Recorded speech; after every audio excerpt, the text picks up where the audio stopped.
Yes, like you're going the track before you can second. Yeah, it's kind of weird. It's before it's time.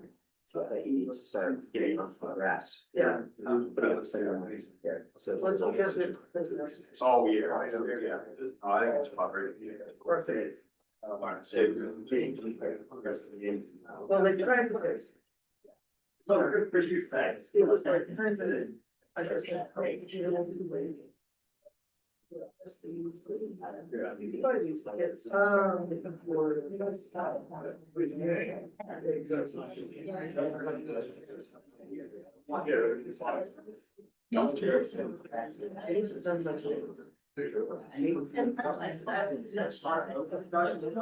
I love Brad. He just does. Why? Yeah. Okay. Got a couple more. Yeah, it's all. Alex and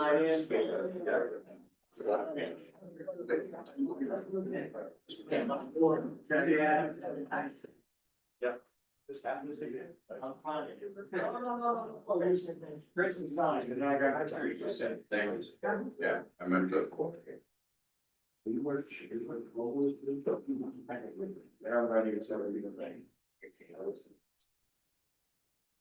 it just a few more minutes for everybody to sit down here.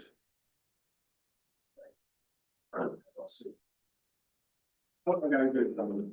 You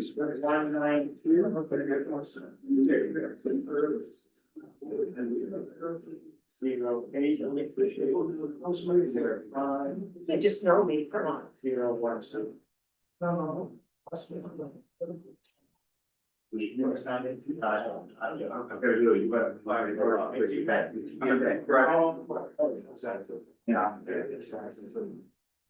Forward. Big land. About big stand. I don't know. Jay, as I said, I don't think that very hard. Yeah, oh man, I heard that. But I know. Check your fruits. It's supposed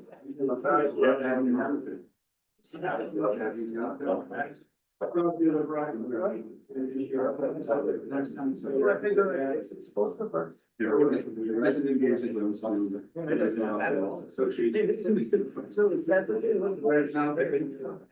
I'm liking that, aren't you? Yeah. See it. I guess now I know why you call them now. All right, thanks everybody. It's 1:33. Might as well get started here. For those that are online, if you'd like to be listed as being participants in this meeting, please go to the chat, type in your name and type in your membership number afterwards. It'll help us put a list of who's online for this. Hopefully this will be recorded and we'll publish it after. I can't guarantee that it'll record correctly, so we're going to try. It says it's recording. So I'd like to call the meeting to order. Who wants to start here? We have to follow Robert's Rule of Order, so. Motion to start. Second. Okay. All in favor? Everybody? Okay, we're gonna start. If you haven't signed in, please go back by filling the corner in there, sign the sign-in sheet, put your sign your name, put your name, sign your name, put your membership number down. I kind of posted an agenda earlier, but it didn't really get on. So right now, we could do this afterwards. We could go through my agenda on this, and then after we're done, we could take down, we could, at that point, at that time, we can talk about any other discussions that people may have. So I'll just pass that right now because you don't know what will be on the agenda. First thing we have to do is approve the 2024 annual meeting minutes. Those have been posted on the website for almost a year now. So do I have a motion to? Motion to accept my annual. Second. Okay, motion passed. Wait. Sue Powell, and who was second? Ken Bull. All in favor? Thank you. I got that part. All right, so the next thing I want to do is, we're gonna go through all the officers and chair reports, and then we'll have discussions afterwards. This is formal, so during people's reports, if you have specific questions, please ask to speak out. This, like I said, this is formal. You're not gonna interrupt anything. With some reports, some information may be in another person's reports, and I may say hold off till later, so that when that chair speaks, they'll probably have that information for you. Real quick, I just want to go through our leadership here at the Lake Erie Association. And a lot of it has changed in the past year. So I want everybody to know who everybody is. So I'm just going to start out introducing everybody. So far, I'm the president, Dave Wojtek, for those that don't know me. So far. We have vice president. Stand up and announce your name when I point to you. Jim Henson. Secretary. I don't know if Sherry is online.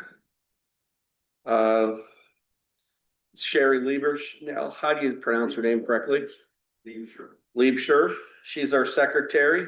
Our treasurer. Doug Glass. One of the things we started this year, we added some board of directors at large members. We had a vote on earlier. We have Julie Gavro, Matt Ludwig, and Charlie Powell. Then we have split out between our association committees. We have our sport and non-sport. For our non-sport, we have the association chair. That would be me, the president, pretty much will handle all that. We have the athlete advisory committee, which is Matt Ludwig. We have the athletics for disabled chair, which is Brian Jones. We have the awards chair, James Henson. We have the coaches advisory chair, Charlie Powell. We have the coaches education chair, which is Charlie Powell. We have a new communications chair, Donald Poors. We have a development chair, Charlie Powell. We have a development chair, Charlie Powell. He's got a lot of work to do this year. You agreed to all this stuff. You were all approved in the meetings. In fact, you approved yourself. We have an equipment chair, which is Don Poors. We have a law and legislation and rules chair, Kelly Reblin. We have the marketing chair, which is Sherry.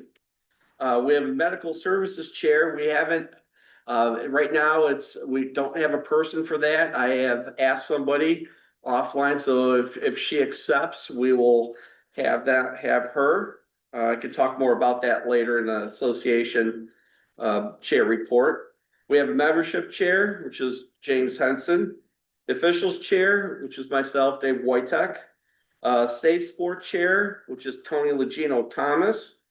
We have the women's commission representative, which is Kelly Reblin. Then we get into our sports association committee chairs. The cross country running chair, Phil Pillen. We have the masters LDR chair, Doug Glass. We have the masters track and field chair, Don Poors. We have the men's LDR chair, Luke Hickman. We have the men's track and field chair, John Mattoon. We have the mountain, ultra marathon, and trail running, which is the MUT chair, which is Joe Jerzyk. We have the race walking chair, Emily Belovich.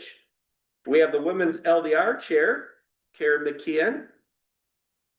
We have the women's track and field chair, Sue Powell. And we have the youth athletics chair, which is Brian Jones. The main reason why I wanted to indicate everybody here, all the chairs, these chairs I have in the association report. If you ever need anything from any one of those, the best thing is to contact the chair of that sport or committee directly. It'll be a lot quicker than going online, filling out a little email. All the emails are online and you can get to those people a lot quicker. So if you have a question about youth, you contact Brian. You have a question about masters, you contact Don Poors. whatever the committee is, contact them directly and you'll get a lot quicker answer than like contacting me, because I don't know everything that goes on in all the different committees. That's why we have different committee chairs. Real quick here, I just want to announce last year at the 2024 USATF annual meeting, we had 12 delegates go to represent Lake Erie. It's a requirement that we send at least 8, and we actually sent 12, which we were able to have a delegate at every voting office. The people that went are listed. Where are they at?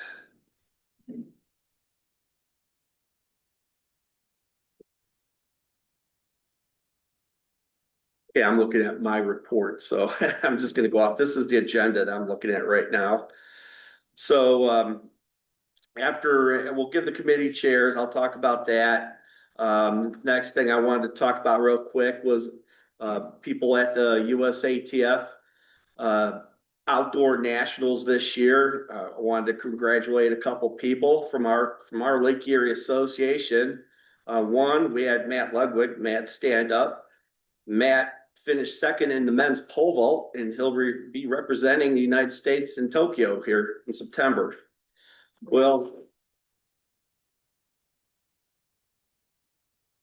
we also had Brittany Mason. She was in the women's para.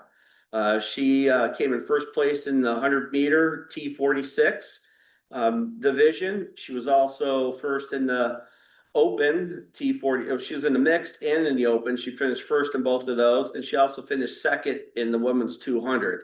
And she'll be representing the United States at the World Para-Athletics in New Delhi, which is scheduled in the end of September. Am I correct about that, Brian? Yeah. Okay. So go ahead, John. Reggie Yeagers. He is not from our association. Who's not? No, that's the problem with Lake Erie. We have a lot of people from Northeast Ohio that may be representing USATF in different events, but certain people like Reggie Yeagers, who finished first in the discus, is not a member of Lake Erie.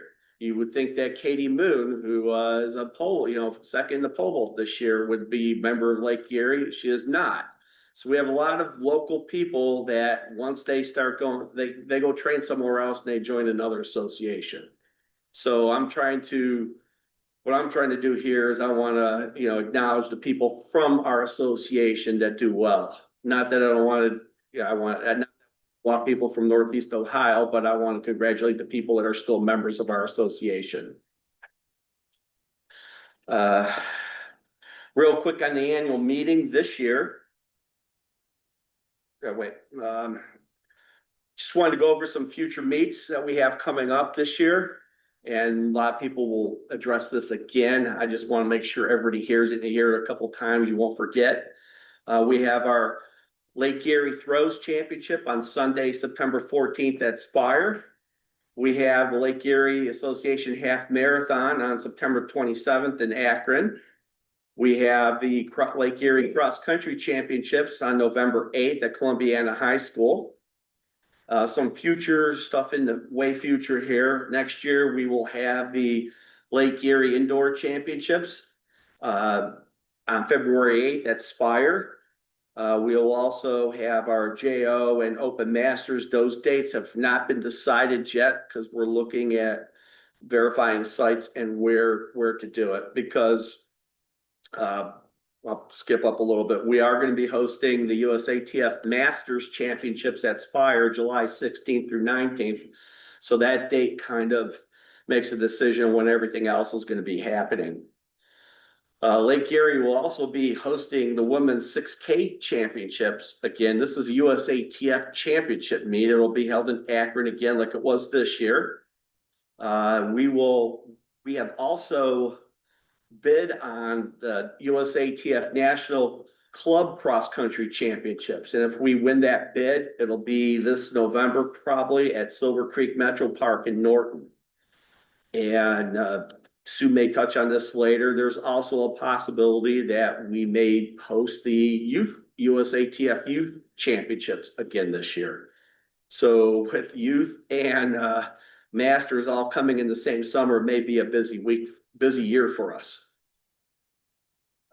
So after we get, now I'm gonna go through all the reports for all the different committees, and after that, if anybody has additional stuff to add that's not discussed, feel free to do that.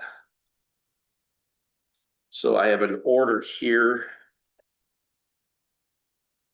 So we'll start with the association chair report, which is my report. I don't have to go over all the officers again. So just did that. There's a list of the people at the annual meeting this last December in Orlando. Now, this year's annual meeting has not been announced yet, but I have learned from good sources. I do know it's going to be held at Orlando again this year. It's only going to be 2 days, December 5th and 6th. Registration is supposed to start on Monday, would be tomorrow. The requirements this year are going to be, it's going to be both in person and virtual. So our association is required to send a minimum of 3 delegates to Orlando. And our association, per the bylaws and everything, we're required to at least have 8 delegates. We usually send 12, so we can have a vote in every committee. Out of those 12, we have to have at least 8. So 3 must go in person, and we have to have at least 5 go virtually. The price this year is $350 for registration, which is up almost $75, I think, from last year. That's correct. And but the good thing is, for those that want to do it virtual, it's only $150. So this information just came to me in the last couple of days, and it's not even been announced yet. So we'll have to get the board of directors together, and we'll have to decide what we're going to do with virtual. And what I'm going to propose to the board of directors is, since we probably won't be sending 12 people down there, we'll probably either send 3 or 4 people down to Orlando. That means that there's a lot of money left that we usually budget to go down there. So all that $150, we may open it up to a lot more people. If they're interested in going to the meeting virtually, we may pay for that. So that's something I'm going to propose, and we'll come up with that here soon. This is until December. It's not even December. It's not even September yet. So we have some time to come up with that. I also wanted to note that the Greater Cleveland Sports Commission is also very interested in bidding on a couple annual meetings here for Cleveland. So we're going to see how that's going to go. I can tell you the way it's going to work is, this year it's going to be hybrid, at Orlando. Next year, they're planning on having a full in-person in Indianapolis. For those that know about the Big Ten having their championship at the same time, there's supposed to be a new Hilton hotel being built. That's going to be exclusive for USA Track and Field. So that's where it's going to be. Then the following year, it's going to go hybrid again. It hasn't been decided where it's going to go. And then the year after that, it's going to be back again in person at Indianapolis. That's the schedule right now.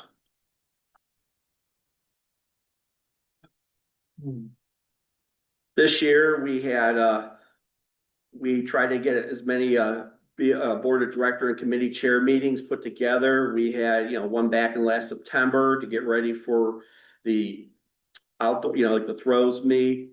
The throws meet, even though it was canceled last year for certain circumstances, we are doing it again this year, so that's great. We also had, one of the biggest things was this year we had to redo our bylaws. Our bylaws now are in line with exactly what USA Track and Field. So USA Track and Field can't come back to us and say, "Oh, you're not doing this correctly." We have everything done, and it's already them, and they've approved them, so we have no issues with our bylaws. We also had several other meetings for cross country. We had I had to go to a meeting for Grow to Impact every year. For the last couple of years, the national office has offered a Grow to Impact grant program where we could apply for up to $5,000, and it's supposed to give us money to help get more members. We've done it for this is the 4th year we've done it, Doug. Yes. So the last 3 years we did it, and we received the full $5,000. This past year, we were notified about a month ago that we received $3,650. The bad thing about that was all our plans, all our budgeting was done early in the year. So by the time we got this money, a lot of the stuff we would have used the money for was over. That doesn't mean we can't use the money for next year. And, I'll leave this open to the entire membership. If you have any ideas on how we can get more people to be members of Lake Erie Track and Field, let me know if we'll try it. And we have some money to help try to do that. The list of the rest of the chair meetings we have are listed. I went over last year we had our championship meets, Lake Erie meets. We did the indoor, we did the 1 mile run, we had the outdoor JOs, we had the outdoor open masters, and we had the women's 6K. And like I said, we have the upcoming meets. We have the throws meet on September 14th. We have the half marathon on September 27th, and we'll have the cross country on November 8th. All these events are listed on our website. I know we don't have the registration set yet for the cross country, but information on the meet is all on the website. We talked about the USATF Masters Outdoor Championships. It is now official that it will be from July 16th through July 19th at Spire Academy. As soon as we get more information on that, we will let the entire association know. We have our youth outdoor championships possibly. This year, one thing I wanted to let everybody know, we are scheduled, it's in the rotation for us to do the USATF Region 5 Junior Olympic Championships. But the board of directors have voted on that since we're doing the Masters and definitely the Masters and possibly the youth, we need to focus on those two large Master Championship meets. So we're going to ask that we don't do it this year. We'll either go in the rotation for next year or we'll let the Region 5 skip us. Brian, do you know if there's been any word on that? If anybody said anything? Region 5, we get very little information from them until the last minute. So nobody's told us. I haven't even received anything that said that you're doing it.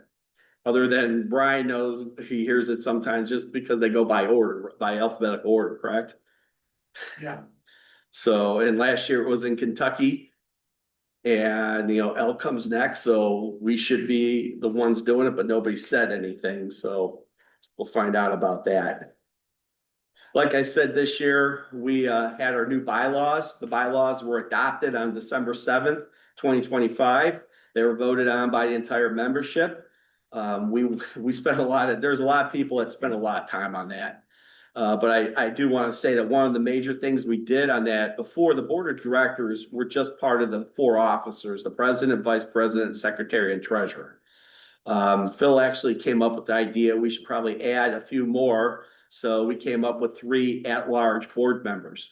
And these were anybody as a member can do it. And we had, how many people did we have applied and want to be it? 4, 7 or 8. 7 or 8. And the membership voted, and as I said earlier, the membership voted on Charlie, Matt, and Julie to represent Lake Erie's membership, which is good to get people from different insights on questioning what's going on. And we now have an odd number, so if we ever vote for anything, we won't have a problem. I have on here links to our bylaws. The bylaws are on the website. There's a click, you can go to it. If there's anything we're not doing correctly, let us know. It's probably not purposely. It's just that we forgot or didn't remember how to do it. I also have a link to the USATF governance handbook. That if you go through that, you'll see how we almost mirror that governance handbook 1-to-1. So it's pretty close. We tried to follow exactly what they did. I spoke about the Growth Impact Grant. We don't have to go through that again. I will say that this year we did spend money. We sent a couple people to the state high school meet to get information out to the athletes there to try to get more members there. We did do some marketing and did some advertising.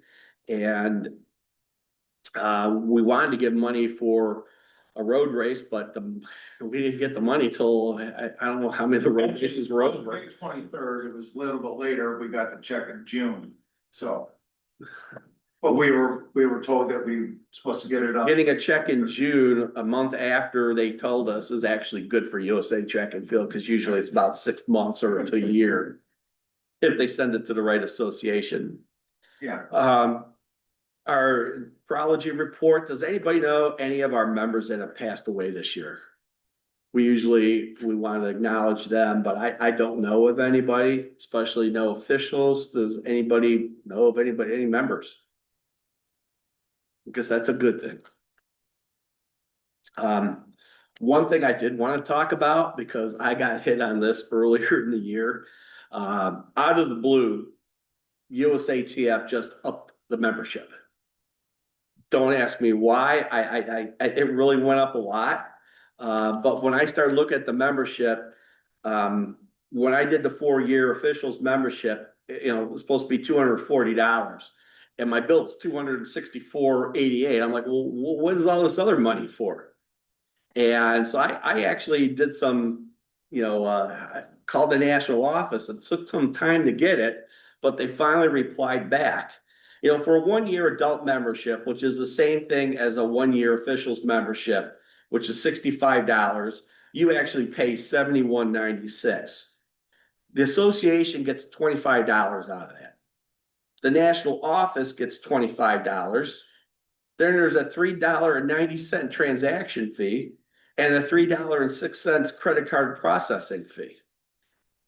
I could understand the credit card processing fee, but nobody could tell me what the transaction fee is for.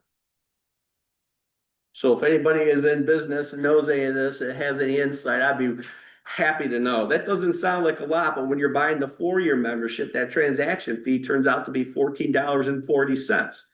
If you ask me, that $14.40 for a 4-year membership is just another bit of money that's going to the national office. They're not telling us. So be like a fee to a third party. Like, Yeah, that's just on the website. It might be a third party website. yeah. We already have the website. Yeah, but It's already on Connect 80. The company that does Yeah. the transactions. Then what's the transaction fee for the credit card processing fee for, for using a credit card. which usually goes to the credit card company? So if you pay by But it's check, still, so the Why- problem I why have is is the- still one transaction, but they're charging us 3 but times there can be as two much. different, I mean, we do, it's in ticketing like this. It's 2 different things. You could be paying, the ticketing agency would be the transaction fee. Then on top of that, there's a credit card for using a credit card. We pay a lot of money to Connect 80, where all this stuff is supposed to be incorporated in, so we're already paying for that. I just want to let everybody know that I don't know what it's for, because I've had people ask me. Yeah, Jeff. That doesn't add up. Well, the top one doesn't add up There's like $8 that aren't accounted for there in the 1-year for the membership. 1-year membership. Where does that go? Well, But it's okay. $50. I must have missed that then, because I copied this exactly from the email that, this is gonna be surprising, but the person who responded to my request on what the money was for was Robin Beeman, and she sent this to me. So do I need to say anything else? No, the $65 one to 71 doesn't add up. Cause 25 and 25 is 50, 390 and 306 is. It's like $57. It's Where's the $14.96? $6.96. So that's more money going to somewhere that they're not telling us. So I just, yeah, okay. Robin, I find it interesting too, on the 4-year membership, the credit card fee is $10.48. And 1 year is $306. You're processing a credit card one time. But it's based on. it's the amount. It's based on the amount. Based on- Yeah, usually on the amount. 3.5%. Right, of the amount. So I just wanted to bring that up so everybody knew that I don't know where all your money's going.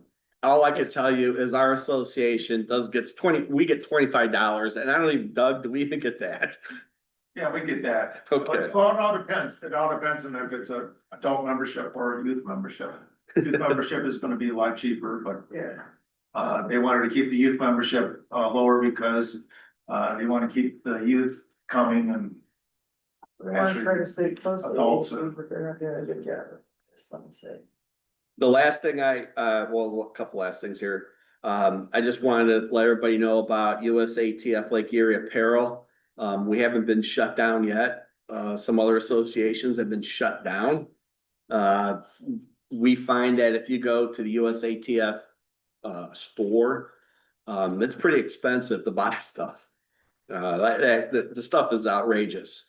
So a couple years ago, we started getting stuff at a local sporting goods store here with our insignia on it and everything like that. And it's open to both officials and regular members. If you want USATF, we have shirts, there's jackets, there's pullovers, hats. And we think our economical prices a lot better than if you went on side. Now, I do have to say is like the shirt that Julie's wearing right there. When we have our local association meets, we let you wear like the shirt that Sue's wearing or Brian's wearing. That's the national USATF official shirt. We allow you to wear that or the gray one that, we had bought a Julie's couple years ago Yeah. to thank our officials for doing a certain meet or something like that. and sometimes we have more than a 1-day meet and you don't want to be wearing the same shirt twice. So we tried to help that. The only thing is if you do a national meet, you are required to wear the blue shirt unless they give you one. And it also says right in the rules that blue shirt can't say have your local association on. That's what it says, but this year I saw people that had their local association on at the national championship. Or your Or name, your name. It's supposed to be just the blue shirt that everybody gets. USATF For Byborn. certified official. The website is there. They're not Parma anymore. Bobby, you could talk and see if we could hear you.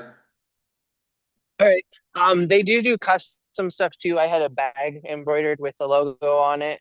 That's a Nike bag. But also I did run into out in Eugene, they did not let us wear our association stuff at all. So just keep that in mind.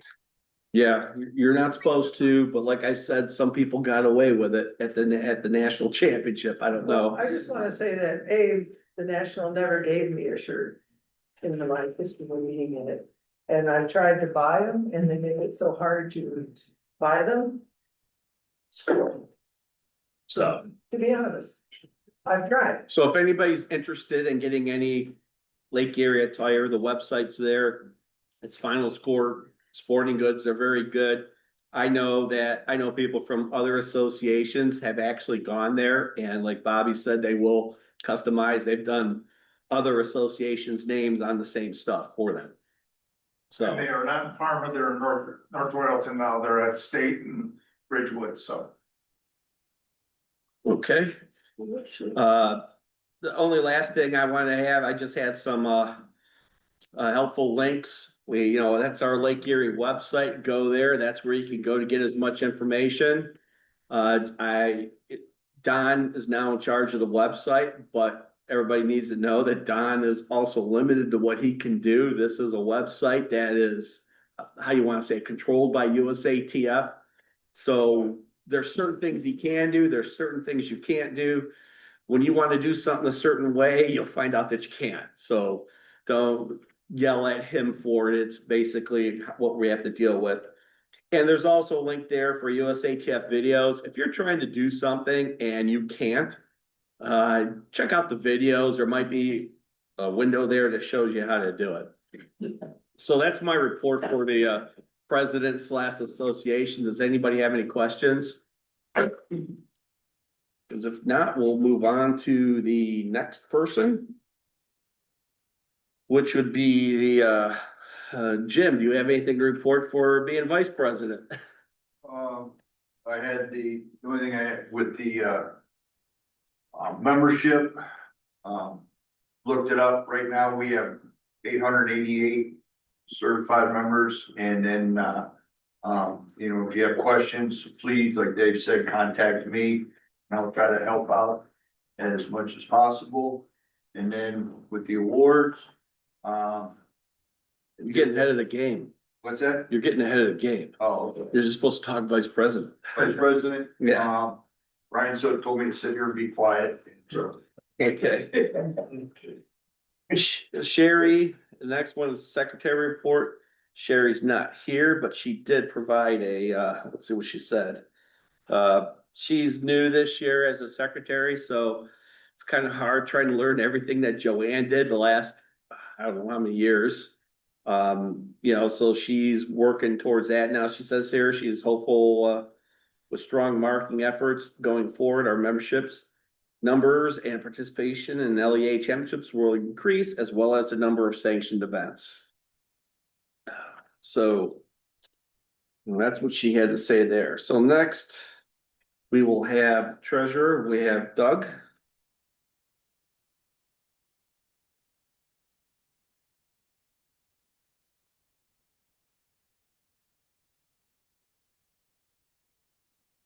We're doing very well. As you can see, as you heard, this year so far, our registration, for individuals and clubs, that means, youth, youths and adults. We've got $10,000 that we received. Sanctions were a little bit up from, a couple years ago, $1,800. Track meets, we've brought in 13,511.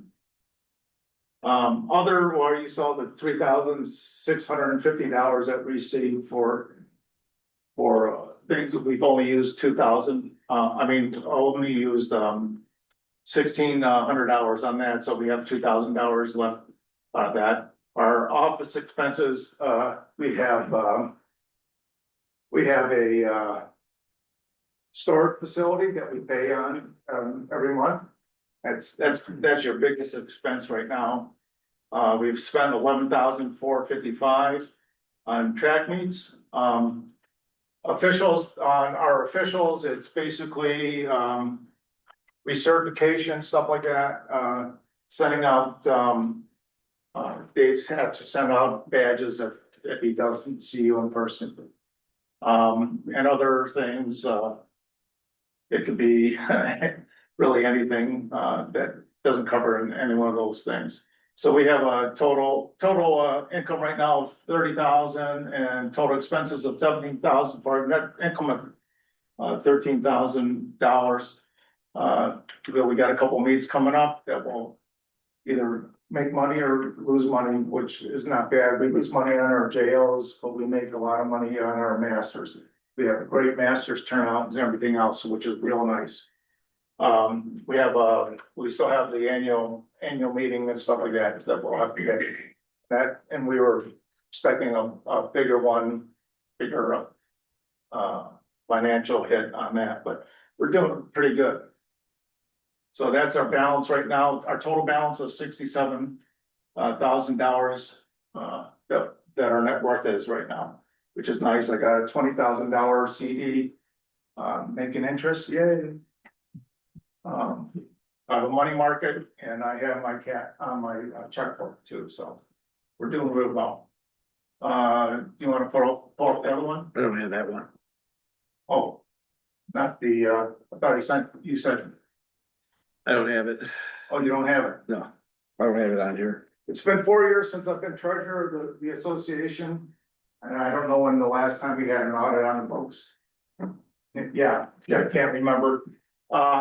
I had an audit done on the books by a friend of mine. She's a former IRS agent.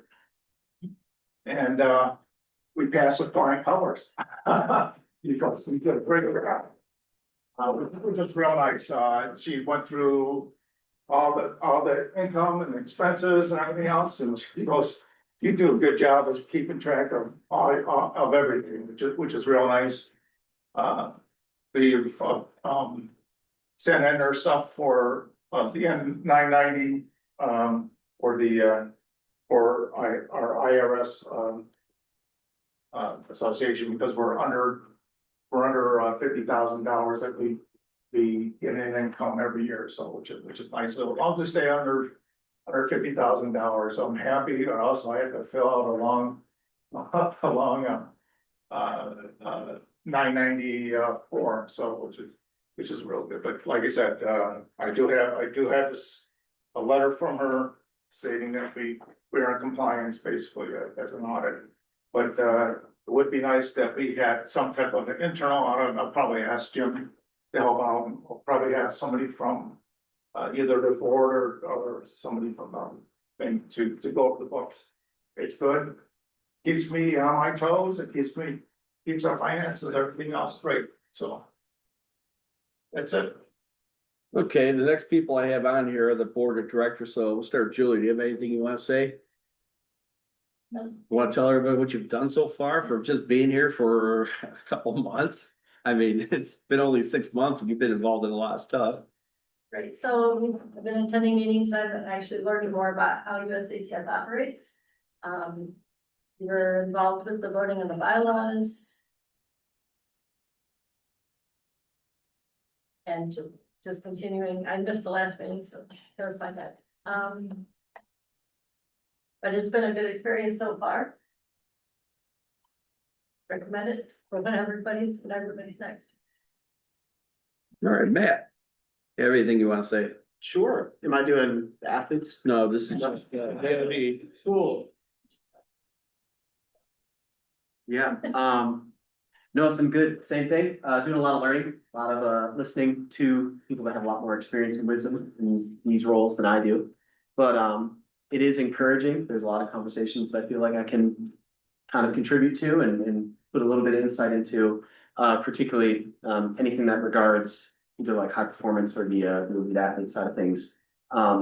So it's good to stay kind of grassroots and local.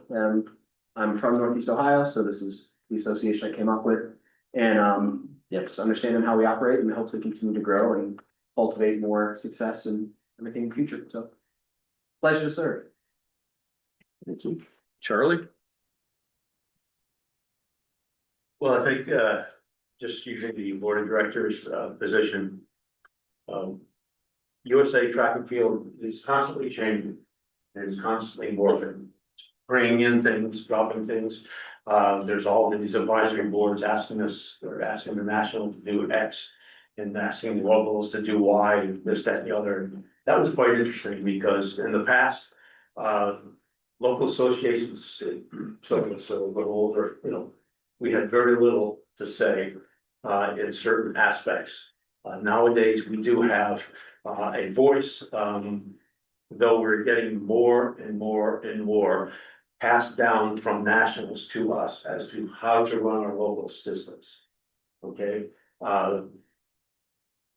as Dave said, gone are the days when a local association can set up their own bylaws. You now have to fit all of your bylaws within their structure. You have to fit your structure of, you know, president, vice president, secretary, and all the committee members.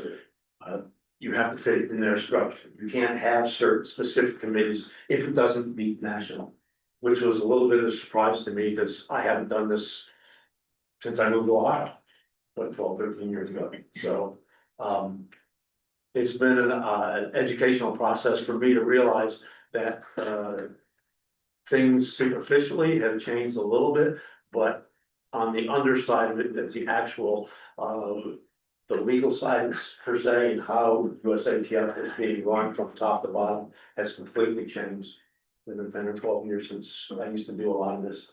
So yeah, a little bit of learning experience, and but it's still a lot of fun because I also do I love this stuff. So. All right, thanks, Charlie. I already did the associations as part of the president.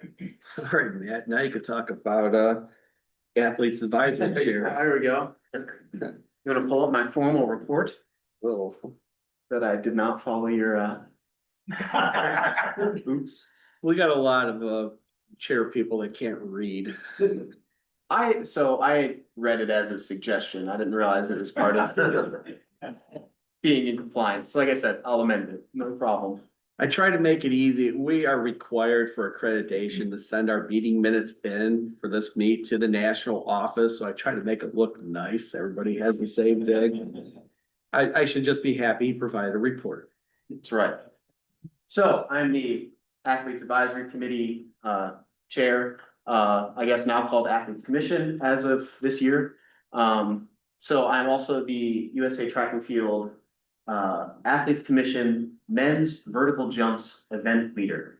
Bit of a mouthful there, but so regarding high performance and the elite athletes, I'm one of the first go-throughs, kind of mediating, acting as liaison between the athletes and the national office in the men's vertical jumps. So that is, in its simplest day, it's just going and making sure I have an account of any grants, reimbursement opportunities, competitive opportunities, passing that along to our high performance crew.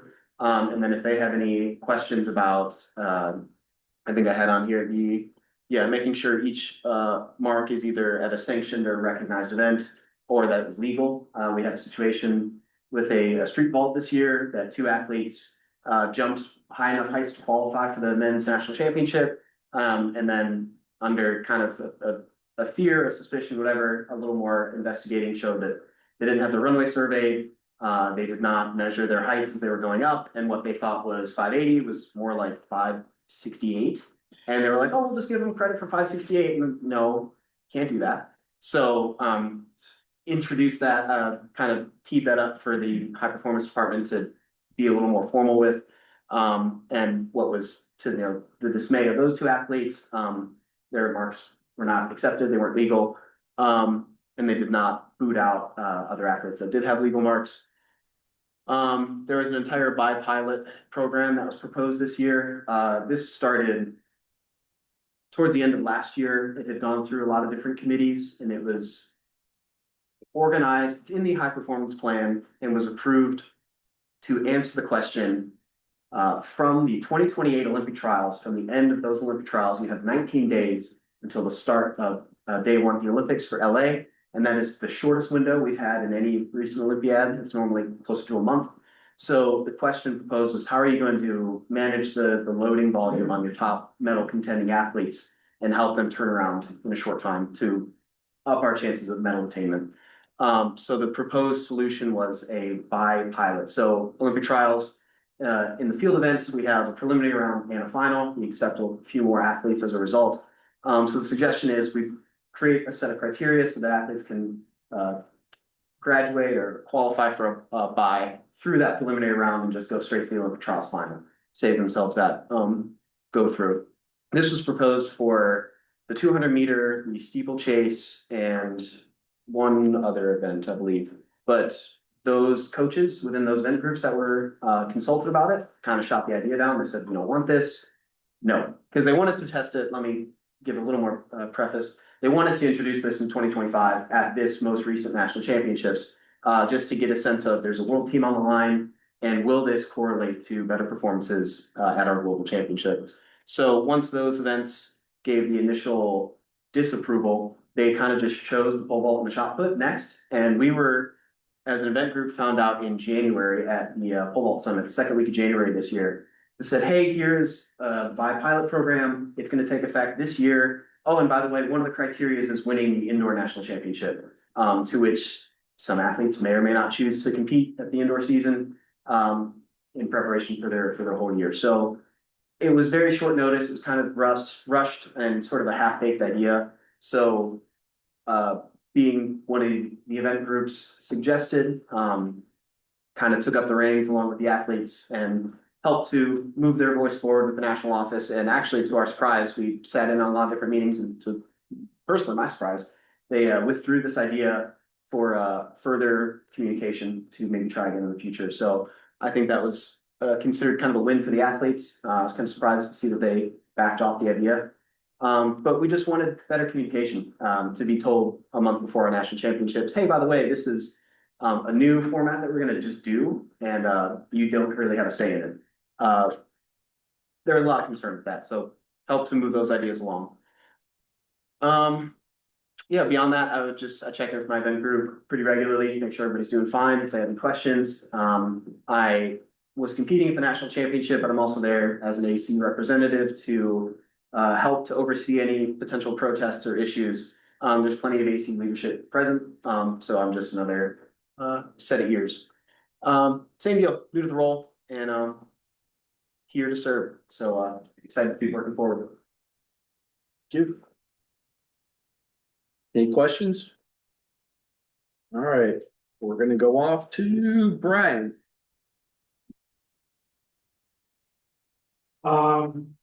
Basically attended the convention in, Atlanta last year. Brittany, as he already stated, meant to make the roster for, Para Worlds, New Delhi. Just for, clarification on some of the things. Even if you place like one, two, first or second, maybe the event at the national level, they still have a weighted, roster. So they look at your time and your performance.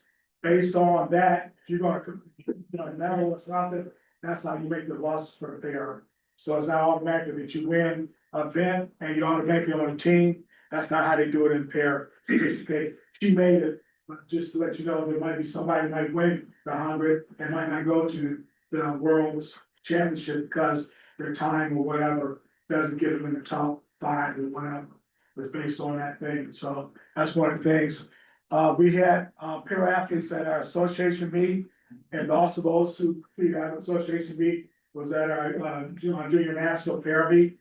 And Shipman got first, and that should be the F-57s. He got first in the shot put, first in the javelin, fifth in the 1500, fifth in the 400, and sixth in 800 and 100 meter. And just for that, just for your knowledge, that's more wheelchair and seated throws. And also Abigail Paul, she got first in F-57 in the shot put and in the disc. We have now 5 certified para officials that passed the test and they're certified from the minimum, so they're good to the 28. Those who are certified, they usually put out a schedule early part of January for the meets. Calls people apply to them.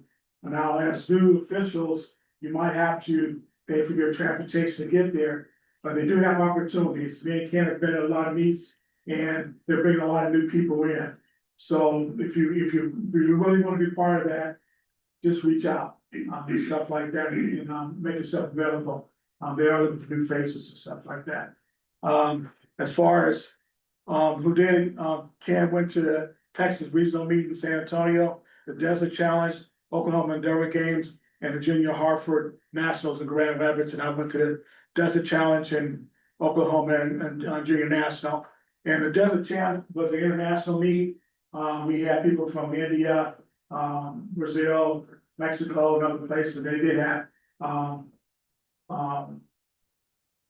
drug testing and stuff like that. And we went by WLPA, World Para Athletic rules and stuff like that. So if anybody has any other questions or anything.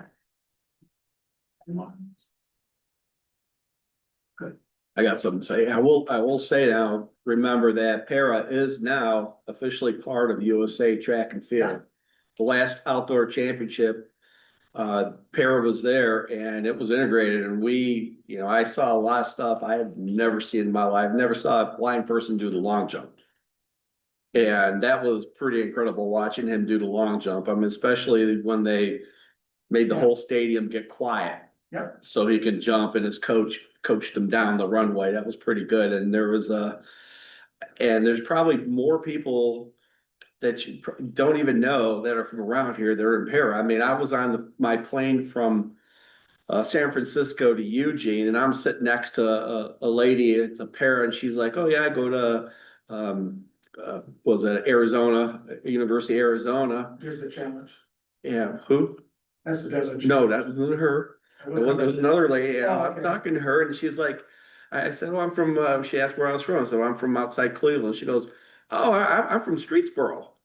I'm like, yeah, it's like the first time, and she's like trying to do this. And I learned so much in that little 1.5 hour flight from San Francisco to Eugene about para. It was unbelievable. So it's here to stay. So there's a lot you're going to watch. So all right, moving on. Let's see, Jim. Now you could say something about awards. Okay, I'm taking over awards from Don, and, so we did, we have the list of, awards and how many we have. And I'm learning that when we get low, oh, Doug, say, Doug, we need some awards, and then we order them. Then I'm hoping to learn how to order them, so I can put it in everything. Well, then I'd have to get you a credit card. Yeah, so. So, but yeah, just learning what we're doing with that and what we have, and then, making sure we keep up to date with it. Our awards are, just a little side, our awards, we do give medals out. Even though we go against JO wants to go, ribbons. And I talked to Brian, and Brian goes, no, we're doing medals for our kids. It's a lot better than just giving out ribbons. And so we make sure that we have enough awards for them as well as our masters meet, so. There's only one group that wants those medals worse than the youth. Masters. Right, Jeff? So we're gonna keep with medals. And something you might have seen, there's a lot of different people here doing different things. One of the main things I wanted to do was continuity of business. I don't want one person knowing how to do everything. I want multiple. Cause if I go, I want somebody else to know how to do it. When Doug goes, somebody else can do it. So having more people involved would be the better. Charlie, do you want to say anything about coaching advisory? Or what plans are or anything? You could put coaching education in there too. Yeah, put them both in together. And development. Development's more, Oh, real quick, these aren't titles I created Right. for Charlie. These are, if you look at the bylaws, USATF bylaws, these are actual titles that we've tried to match. We got rid of some titles, we added some titles so we could match USA track and field. This goes back to what I said earlier about how USA, the national is starting to push on local organizations, how they run their business and how we do things, and some of these new positions, well, they aren't. And so to be very honest, some of us are actually learning how to do this now, or what it's supposed to be. They broke coaching into coaching education and coaching advisory. And there's different nuances to both of them. To be very honest with you right now, if anybody has any idea that they would like to become a level 1, a level 2, level 3 coach, how to get through that process or whatever, please get a hold of me. I can walk you through it. Step by step by step by step. There are certain specific steps that now you can't go through the process. Almost anybody can go through the process. You don't have to be a high school coach or a college coach to go through that process. Years ago, you used to have 3 to 5 years of experience to even go into level 1. Now you can go straight into level 1. So even if you're going to do it for your grandchild or for you want to volunteer your time to be part of a local track group or a track organization, a club or something, you can go that route and we can help you get through that process. So just get a hold of me. One of the things I want to do is put that up on our newsletter and things like that. Have like a coach's corner. I wrote national and found out we can't do that. Did you know that? We can't have a coach's corner in the newsletter. No. Newsletter's not for that, I was told. So what we can do and what I'm gonna ask, Don to put on the website. What are they gonna do to us if we have one? Yeah, What basically. they say they're gonna do to us? Yeah, you're just not supposed to. But what I'm gonna do is ask Don and maybe you can put it out in the next newsletter that anyone that would like to know the process, get a hold of me. I will send you all the material, I'll send you the links and what have you. You can take level 1 right from your home. You can do it online. Okay, level 2, level 3, that's a whole other process. Level 2s now are 2 or 3 day clinics that you go to. Level 3 is a series of clinics, so. If anybody wants to be part of that, or know someone that wants to be part of that, have them get a hold of me right away, do that. The other thing I want to do with this is also, possibly find out who in the area, who in our association area, is having clinics. So that a local student athlete, it doesn't matter whether they're youth, middle school, high school, college, whatever, might be able to go to and learn more about their event. Or learn from another coach. One of the things that, and Matt's heard me say this many times, because he hasn't put up with me most of his career, is you always want to be kind of like, one of those spaghetti columns. And, throw all the stuff in there, and let all the crap filter, the water filter out. And there'll be some good stuff probably in there. But don't be a sponge and take it all in, because unfortunately, a lot of stuff online is crap. Or a lot of things online might work for Joe and Mary, but they're not gonna work for Charlie. So, each individual athlete comes to the table with certain strengths and weaknesses. You gotta work within that. And same thing within very, very tactical events. Sometimes what one coach is considers their primary focus doesn't work for a certain athlete, because they already know that intrinsically. Their body knows X. So why throw that out always? No, go to the next most important part, or go to the auxiliary parts, so that they can hone their craft. Do you have something to add? Charles chat, yeah, we can do that. Sue, did you have something to add? Okay. All right, any questions? Okay, communication chair.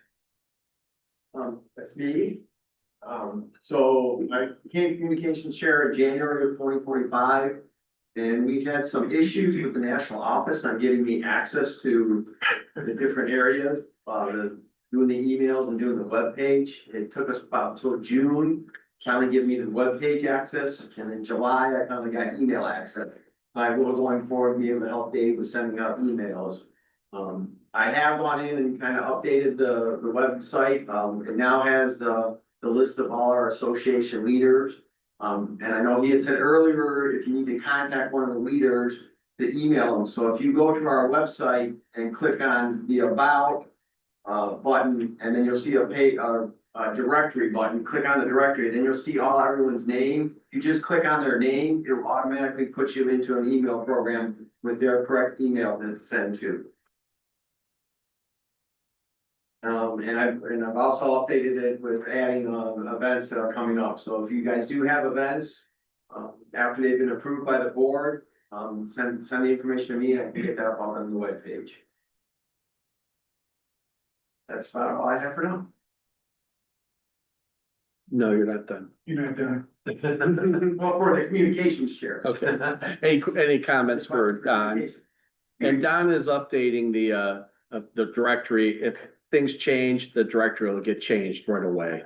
So if you need a certain person, go to the bottom. You're gonna have to play around, just see how things go, because it's not an easy website to follow. So, yes.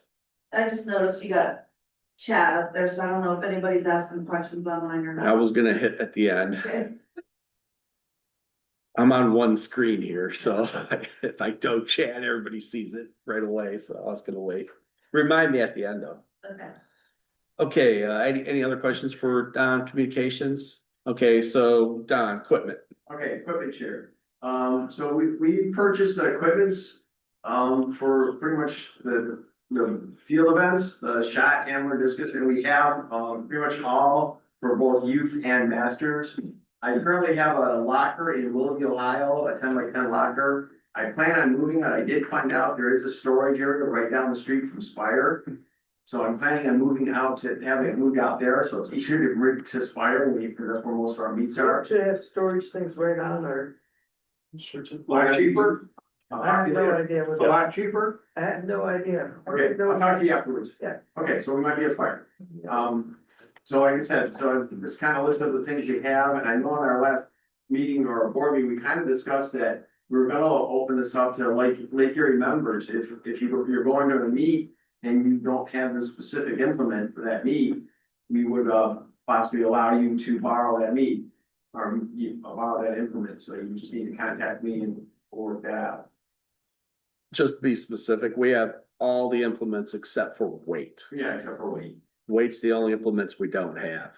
But everything from youth to masters we have. Question. Yes. I don't see a standard 500-gram jab on the list. That's not a turbo.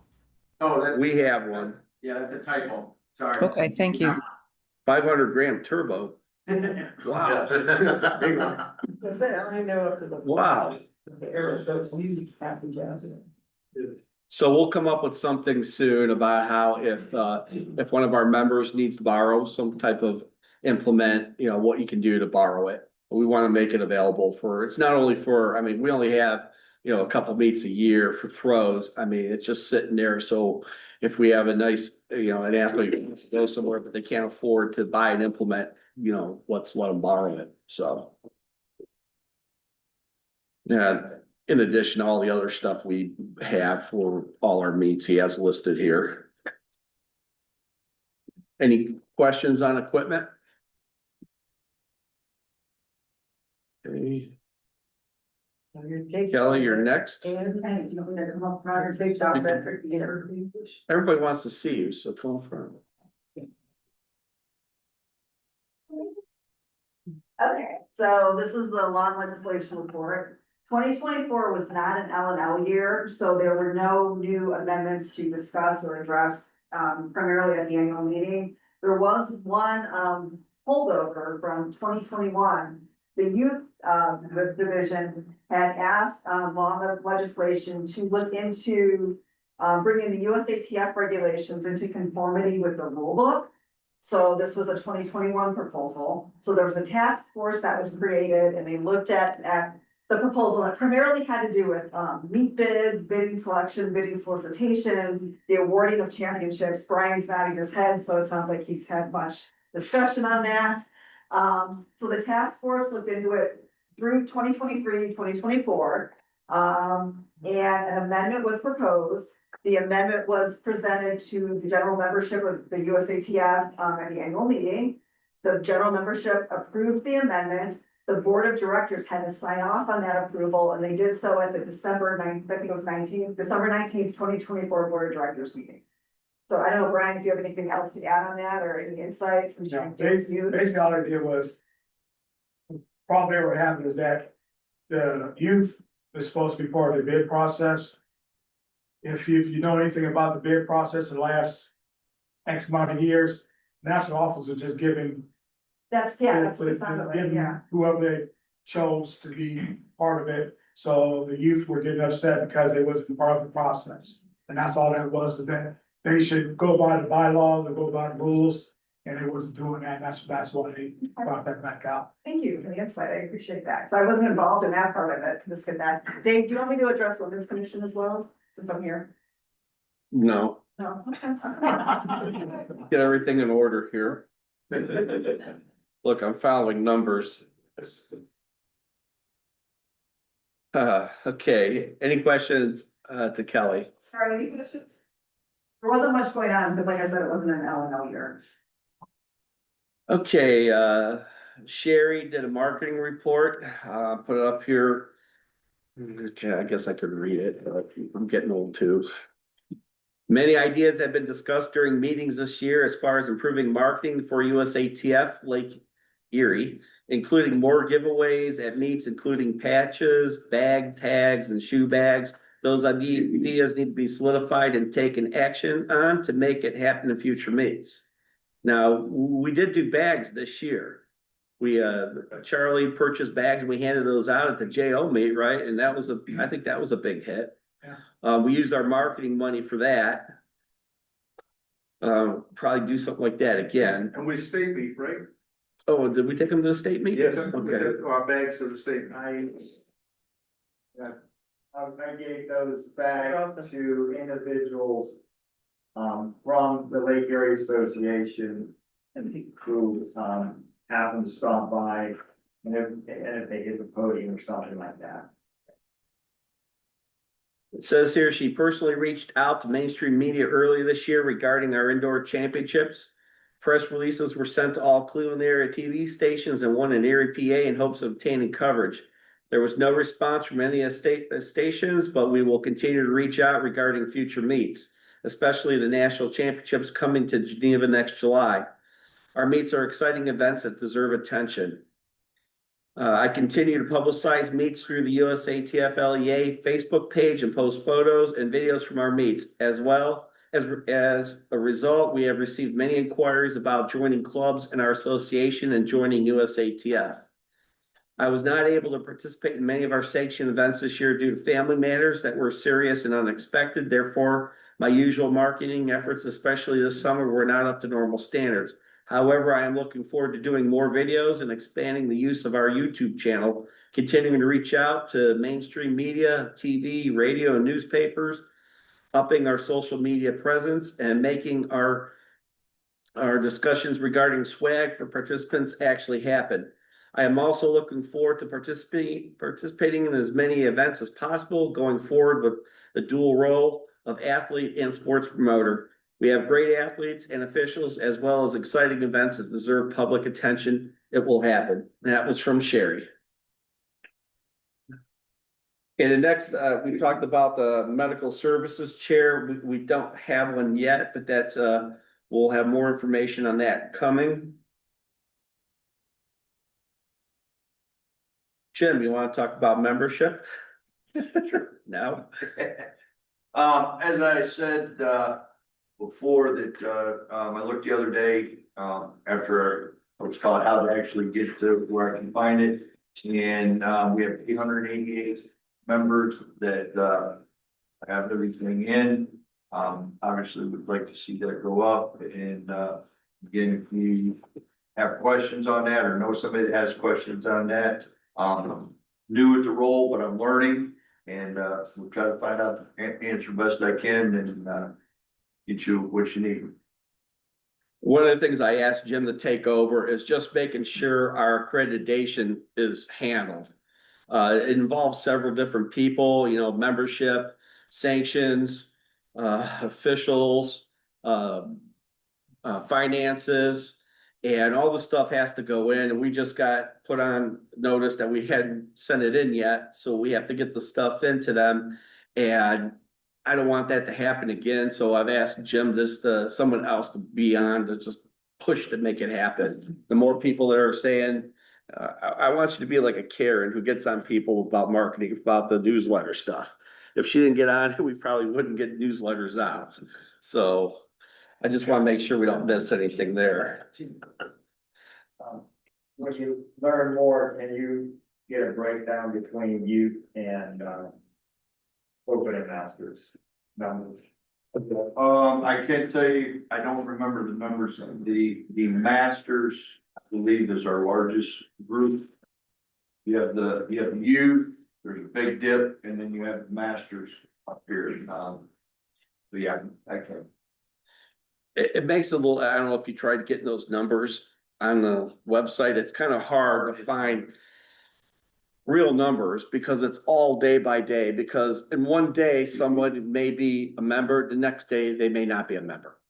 So it's hard. It's just like an official. One day you could be a member, the next day your Say Sport expired, therefore you're not a member. There's no, you know, period of time that you have to get stuff done. It's either you are or not based on that day. So it's numbers change left and right.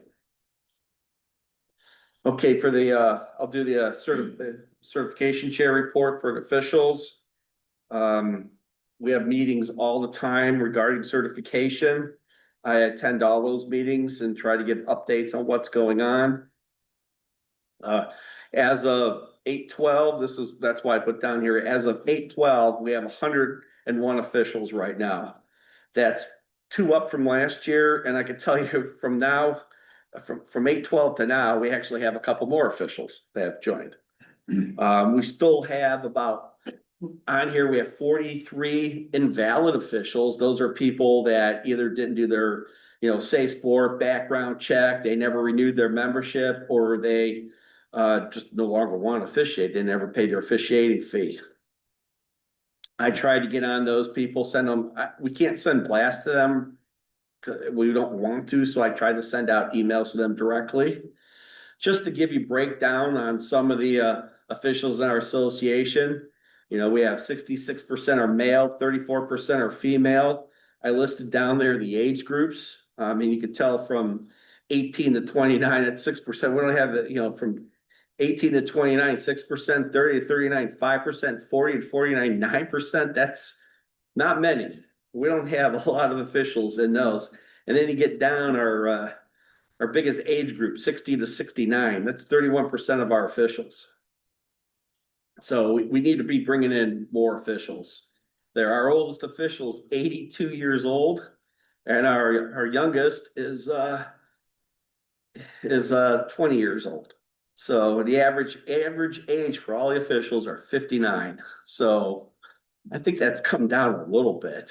We used to be over 60, so we're good.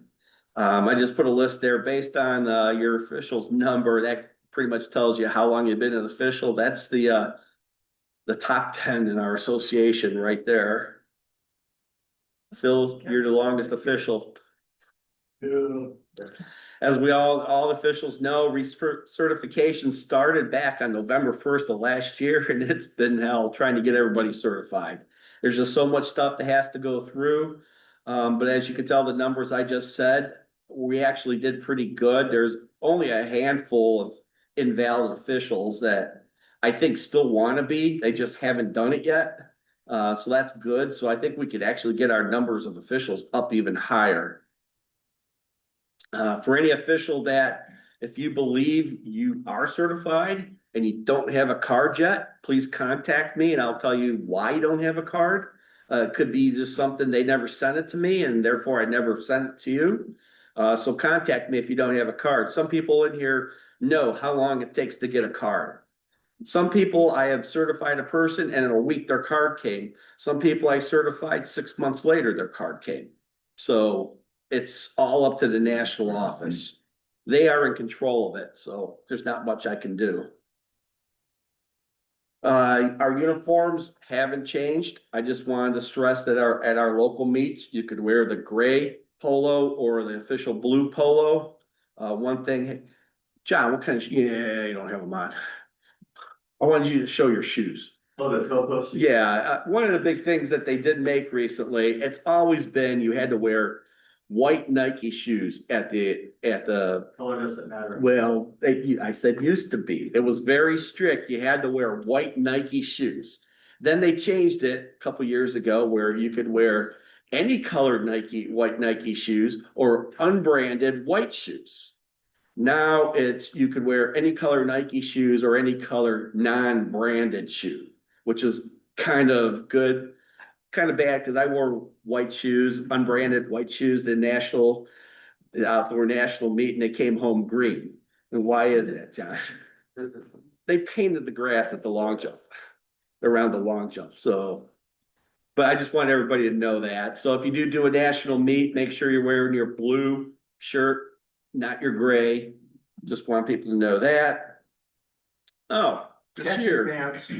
Khaki pants. Well, nothing else has changed with that. We have our USATF National Track Officials Committee Outstanding Service Awards. This is awards that the national office, we vote on and give out to members of our association that we feel deserve it. And this year, the board of directors voted on people, and this year we're allowed 4 people, and this year the winners are Emily Belovich.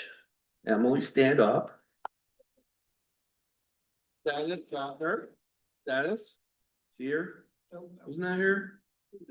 John, 2, stand up. And Glenn Shelley, stand up. And they printed out nice certificates to give you, so come up here and get your certificate.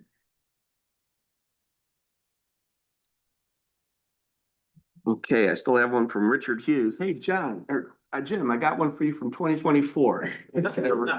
Sue Pete.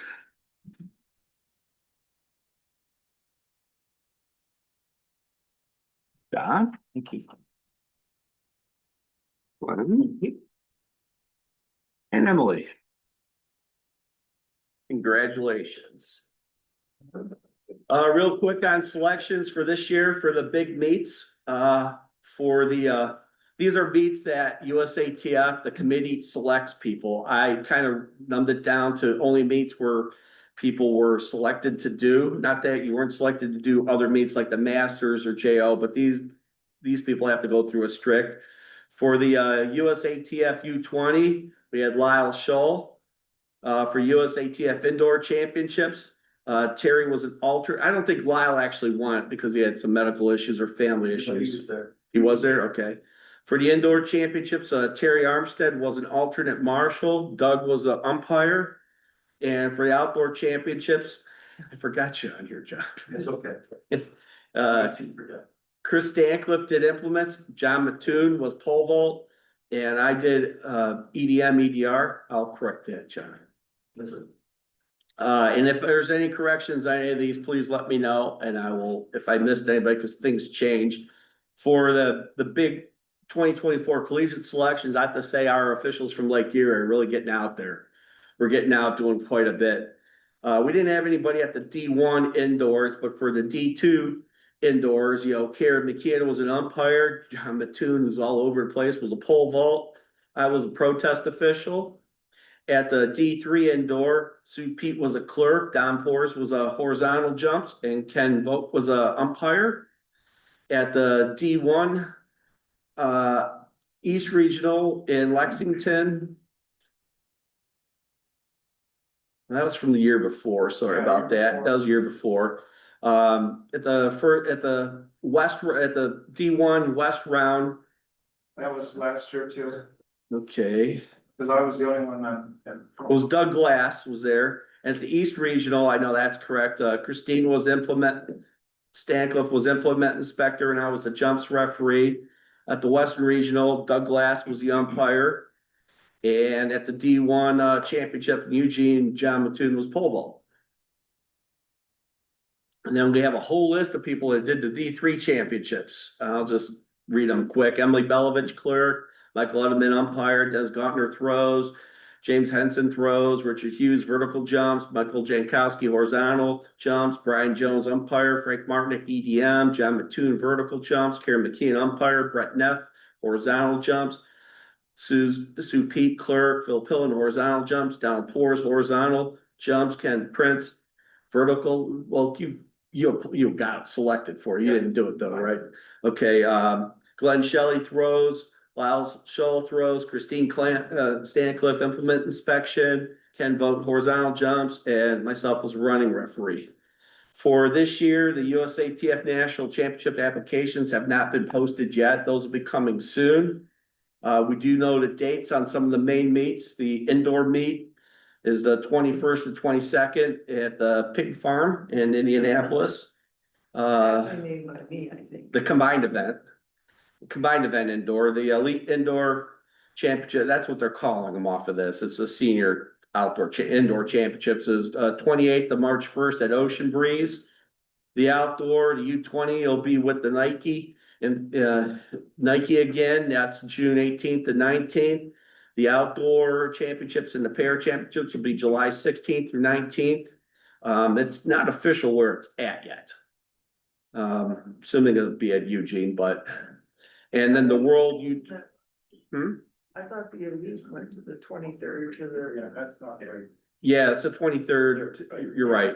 I got the wrong one. It's the 23rd. It's one we just moved it from the 23rd through that. And the U20 World U20 champs in Eugene will be August 4th through 9th.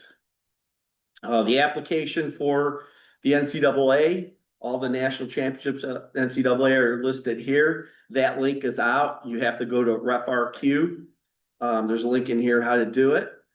Also, here's the link. I posted the link for all the meets at Spire, all the meets at Youngstown. Go on there for any meets that you want to do there. Just want to let everybody know that there are grants available for young officials, rising implement inspection, rising technical manager, and apprentice referees. You can go to that link there. Emily, did you do it this year? Bobby, did you do it this year? Somebody from our association, Karen. Oh yeah, Karen. Karen Malfarina. She won a grant to do a young officials grant. Do we do any grants for like the coaching education or No, the grants that they give are listed right there. That's for official, we're on officials only. There are grants for, other ones and stuff, yeah. There are grants for, that. And I just listed a bunch of helpful links here for all officials to get. So that's my report for officials. Any questions? I believe you were at the NAIA meet, weren't Yeah. you? I talked about that in my report. Oh, well, this is part of this report. I don't get any AIA information. When you did NCAA. I get an NCAA information. They don't post where that's at. Next is Say Sport. That's Tony Longino Thomas. I don't have a report from him. So I think we're back on Kelly. Okay, I'm also the chair for the Women's Commission, which is, this is one of my favorite assignments for USATF. Women's Commission typically for the annual meeting is involved in two sessions, the business session and then the general session. Because of the voting for president, and the annual meeting this year, we moved the business section, the business meeting, to an online meeting prior to us meeting for the annual meeting. It's a lot of meetings in a row. But yeah, so at the business meeting, we discussed updating our strategic plan. That expires this year. And, there was another discussion about transitioning from a commission to an official committee under USATF. I can tell you that has since been tabled. The Women's Commission is still a commission. And then at the general session, which was held in conjunction with the annual meeting, we honored the 11 living female women Olympic head coaches. And 10 out of the 11 were present for the ceremony, which was great. It was really great to be involved with and meet all these fabulous women. So that was the general session. And then 2025 activities, I've been pretty busy in 2025 with the Women's Commission. Stemming from our business meeting in November, we formed a strategic plan subcommittee, and Bonnie Edmondson had asked me to participate in that committee, and we have updated their strategic plan for 2026 to 2029. The strategic plan now sits with Sharifa Barksdale in the national office. So we're just waiting to hear back from Sharifa to see if the national office has approved our proposals for the strategic plan. And then stemming from that, Lavana Martin Florio has asked me to serve on the NACAC Gender Equity and Leadership Subcommittee, which under World Athletics, the Women's Commission is called Gender Equity and Leadership Subcommittee. So it's really just a women's commission for NACAC, which is our region in the world, North America, Central America, and Caribbean. So we had our first meeting on Monday. From that, there's been discussions that the Masters regional meet, and that's the NCCWMA. So we're not even called NACAC, we're NCCWMA. That's being held in Mexico City in November. So we're discussing sending a team to the NCCWMA to discuss reinvigorating the NACAC at the Masters level, and then the elite level and at the youth level as well. So what had happened is the NACAC Women's Commission kind of fell to the wayside during COVID, and nobody's really reinvigorated it. So this is what we're trying to do, so that the women coaches, women athletes have a voice, because I guess in the Caribbean, the female athletes and the female coaches are not treated all that great. So this was important for the Caribbean female participants and coaches to really have a voice. And so we're trying to reinvigorate this to give them a voice moving forward. Does anybody have any questions about Women's Commission? Some people may not know about NACAC, what that is. What is NACAC? Yeah. It's the North American, Central American, and Caribbean Regional Association. So it's where the United States sits, it's like our world region. Yeah. Okay, thank you. Bill, cross country.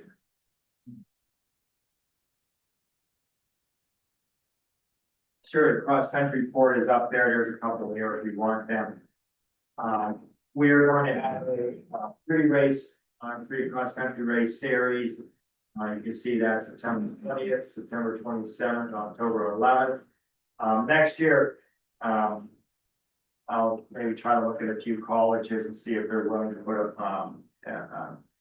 an open meet prior to their collegiate meet, although a lot of colleges run on Fridays, so how that would work.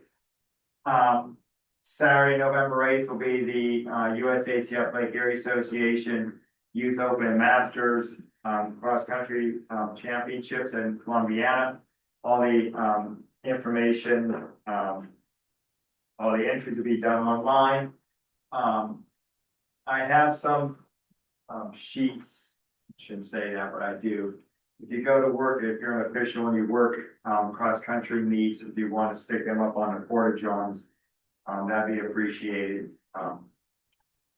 Just to let them know that this meet's going to happen on November 8th.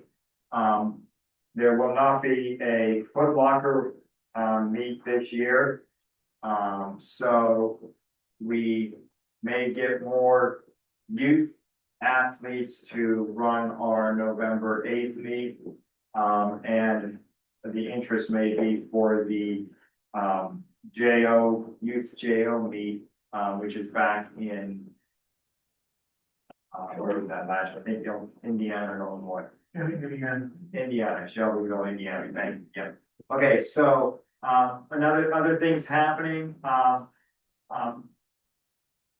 January, well, the November 1st will be the Masters 5K Championship. On January 10th will be the World Cross Country Championships held in Tallahassee. That'll be the first time since I believe 1984, 1985, that World Cross has been in the United States. So that's in Tallahassee. The next day, January 11th, they are going to host the Club Cross Country Championships. That's always very popular.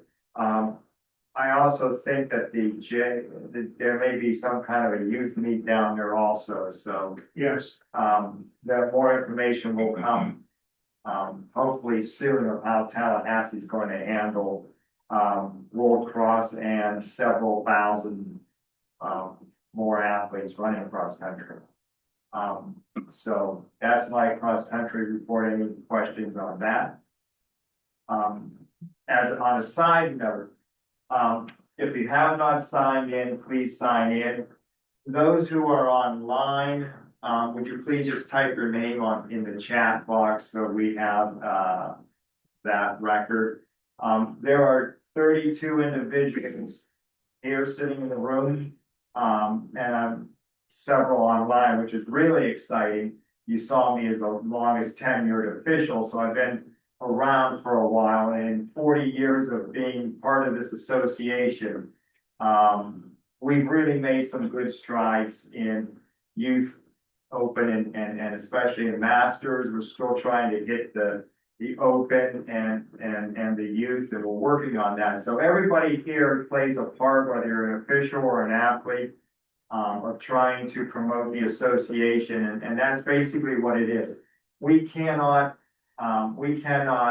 do much about the national office charging $65, $70 for an adult membership or whatever it is for youth, 30 or 25. But we can put on good events, which we do, and that's why we have 888 members. We have new clubs coming in, so it's a testament to all of them. So thank you.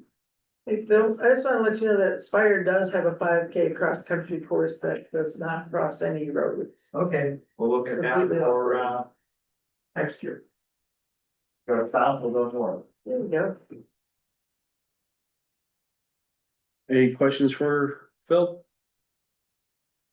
Okay, we have the Masters long distance run with Doug. Masters right now is going through their Grand Prix schedule. It started December 14th of 2024. Of course, as you see, Jeannie Rice from Lake Erie Association won her age group, placed 97th. And she was last year's, I think, Women's LDR Person of the Year. I have to go through all these events to make sure that if we have anybody, I miss somebody, just let me know, but I go through every single meet that the Masters ODR has. Well, why don't you make a point about that first, Doug, if I can, for if we miss anybody that did something that we don't recognize, we get nothing from USA Track and Field that says, hey, people from your association did this. This is the best that the different chairs are doing, trying to find out who did what, because it's sometimes even hard to find who did what in a meet. So if we miss something, just let us know and we Yeah, apologize. what I have to do is I have to go through all the results. And then if I see somebody that looks like they're from Northeast Ohio, I have to go on our website, check and see if they're a Lake Erie Association. Sometimes they're Ohio Association, but, we had a real nice showing at the World Masters. You know, I went from 800 meters up, Don Fords, yay, and Sherry Lieber. Jeannie Rice placed third in the world, which was real nice. Don Fords, that was in the 800 and the 1500, Don Fords ran for us. Phil Killen ran in the 3000, also Don Fords, he was a tired boy this past weekend. That weekend, Jeannie Rice placed second in the 3000, and I'm sorry, Emily, I took your little thing, Bill Strauss or Springbok, who was in West Springbok. In the Outdoor Master Championship, trying to find everything, Phil Pillen, the 5000, placed fifth. Yay. John Hernandez placed first place in the 5000. He's from Lake Erie Lightning. He also placed first in the 10,000. And Peter Boyd, Eastern Buckeye, placed second in the 1500. So nice job. And I know next year in the Masters, Bill Pillen's challenging all the other associations. Who's gonna win the Lake Erie Award? So. Couple other things coming up. I think I've missed a couple dates or something like that.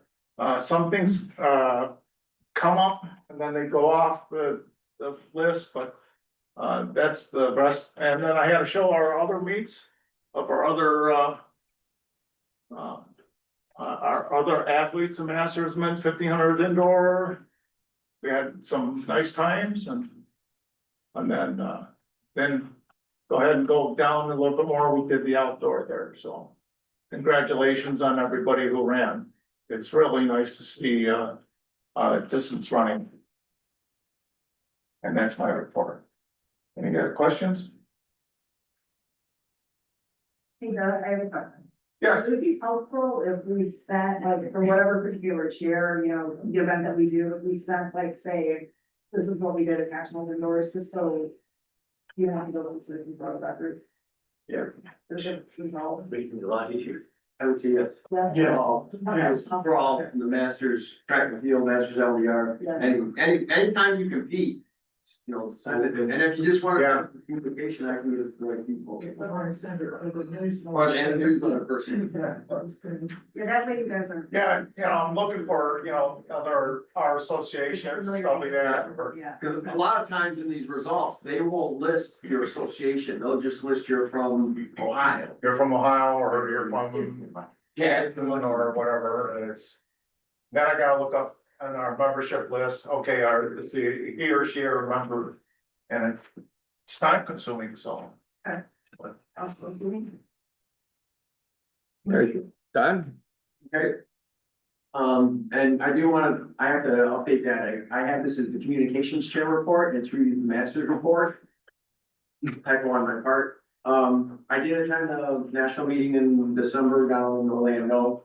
And then this year for Lake Erie Association Masters meets, we had the indoor meet on February 9th in Geneva, as fire, and then the outdoor meet was July 5th. The indoor, we had 111 athletes register, and the outdoor, we had 87 athletes. And then the other Masters meets from 2025 was the USATF National Masters Indoor Championships down in Gainesville, and we had Barry Klein from over the hill took first in the high jump.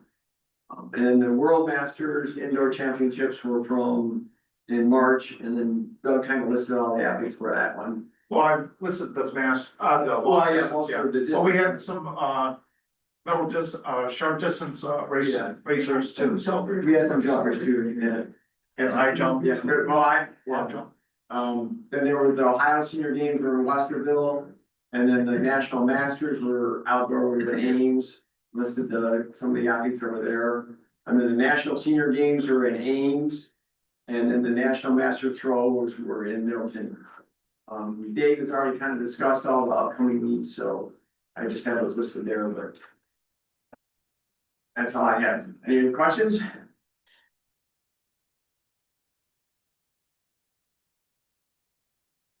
Luke, I think you're up. Yep, just real quick, this is my second year, serving as the FM's LDL our chair.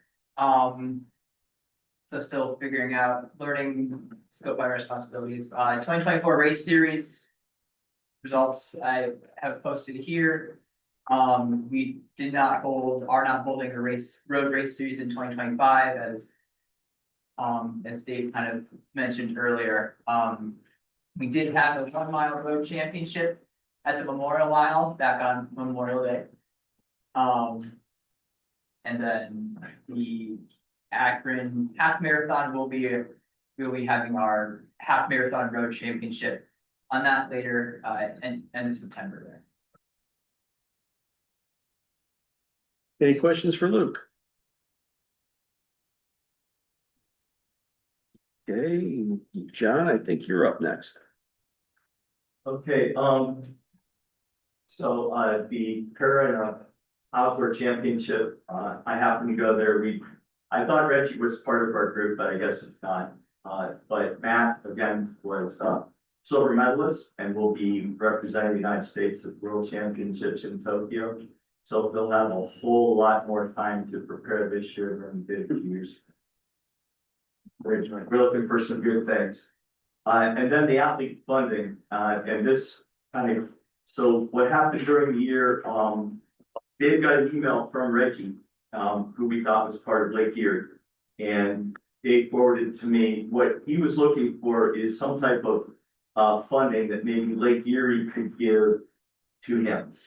And then I occasionally see Matt when he's working out up at Spire, so I talked to Matt about funding. If you're interested in seeing how the funding works for these high tier athletes, I guess. Well, Matt's case is lack of funding, right? That's right. It is the lack of funding. So if you want to go through that and look at it, it's interesting. But basically what it boils down to, you can go to the Olympics and you get some money to go, you get help to go there, but when you come back, you get nothing unless you make the finals or place. You want to go ahead? Yeah, I'll do it real quick. So for the high performance funding, that comes from the USOPC, separate from the USATF. And that money is specifically for medal attainment at our global championship events. So in order to qualify, you win a medal, that's a great start. You make the global championship final, so Olympic final or world champs final, or you finish top 15 in your respective event by World Athletics rankings come like September maybe, when they do all their stuff end of the season. So that's the main source of performance-based funding that's independent from, that just comes from the federation. So that's not personal sponsorship, that's not like a shoe contract or anything, that's just from the USOPC in that form. Yes, Okay, but if you want, so you could go back to the report, you can see what actually USATF does for our high performing athletes. And then I was sitting with someone at the pole vault summit who is from high performance, and we talked about how to get more money for these athletes and what it boils down to. And if you are an Instagram person, it says Matt Ludwig right there, and if you could please follow Matt. Because what it boils down to, and this is right from the mouth of the godfather of pole vault, it's all about the clips.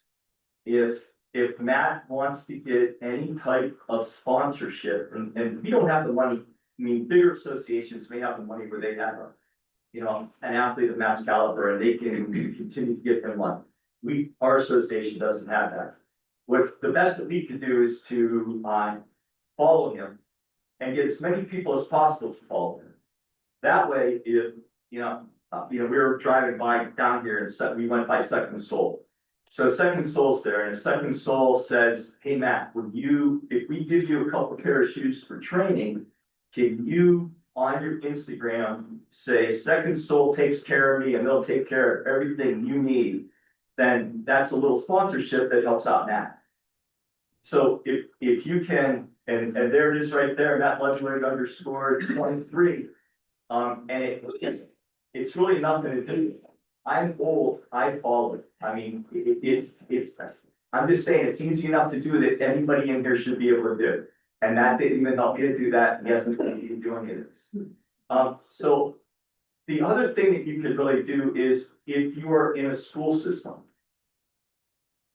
write his name on the board, write that down, and get as many people to follow as possible. The more people that he can reach, the more chance he has for some type of funding. We all know that there are those internet influencers right now that get all kinds of money. Well, we've got someone sitting over here that, if you ever go to Spire, and you go over, the guy that's blowing the sand back into the sand pit is sitting right over there. I'm the one who tells you to do that. And so at the meet last weekend, We should ask her for more money. Decathlon, Matt's working because he's one of the crew at Spire. So he's moving benches, he's moving tents, he's getting water, that type of stuff. If we could help him in any way, or association, it would be a great thing that we could do for him. So if you're in a school, please write that down on your board, say, please follow this guy and why, to help him out. Anyone you know, please ask them to follow Matt, especially since he is going to be going to Tokyo to represent our country, and it would be really good to see. Plus, he does all kinds of events in other places. So if you need to get in touch with me about that, that's fine. Otherwise, I think Dave's going to be posting all this. That information will be up there. If you can find it, just have to go to the men's track and field to find it. Okay? Thank you very much. Any questions for John? That was pretty interesting. Joe. Hello, everyone. Okay, I'm Joe Jersey, championship chair for the MUT National Committee, MUT Executive Committee. And all this is saying is we had 7 championships this year. The only finisher that we had from Lake Erie was Larry Orwin. Larry I've been thinking he might be here, he might be online, but I checked before, I didn't see him. So he ran, he was 10th overall at the 100-mile, it's a 100-mile race in Henderson and Nevada. And let's see, but he was first in his age group, from 64 years old. So congratulations there. The other thing about Larry is he's the race director for the NEO 24-hour run, which is here. Last year was the first year they had it. It was at Brunswick Lake Park. It's at on October 4th of this year. And I talked to Larry. Larry, obviously a great ultra runner. He had run North Coast 24, which was a national championship for about 10 years. I was involved in getting it started. It sort of shut down after COVID because there was director changes and stuff like that. But Ultra revived 24-hour run. I talked to Larry last year. He was looking at making it a championship, but since it was the first year of the event, said, no, maybe don't do that yet. Don't apply for it yet. So looking to work with him to apply for national championship for 2026. There is no what's going to say? Oh, yeah, apply for it for 2026. And the idea of a national championship is obviously bring big people into the area because it's ultra stuff. It's not that. it's not a huge crowd. They usually get like 200 people at the race, but it's fun to watch. You can go there, no charge. That's what's nice about the ultra community. Spectating is free. He said, but anyway, so looking to maybe get that as a national championship for next year. We'll see how that goes. And that's about it. Anybody have any questions or Phil? Yeah. If that is a national championship, there's prize money, who has to put that up? The race, it's the international championship, the race is put it up, and that's also a deterrent because the race only has a couple hundred people, and on our national committee, we asked them to put up at least $3,000 total. Some of them go higher than that if they have sponsorship or larger participation, but that is, yeah, the funding for prize money is on the local race. That's what I think. Yeah, thanks. You could probably do that. Joe, can you work on getting his meet coming up sanctioned? I think it is sanctioned. Okay, Let me check with him and see if it is. yeah, because we need the sanctions. It's definitely certified. It's definitely USATF certified. Let me check. I think I told him about that and let me check and see what he's done. So, thanks. Any questions about? Oh, here's another little tidbit. So last year at the race, at Larry's race, was won by Pete Kostelnick with 120 miles. So he ran 120 miles in 24 hours. But that's not the interesting thing about Pete. He ran a 100-mile race the week before. And he owns the national record for running across America, which he did in 42 days, 6 hours and 30 minutes.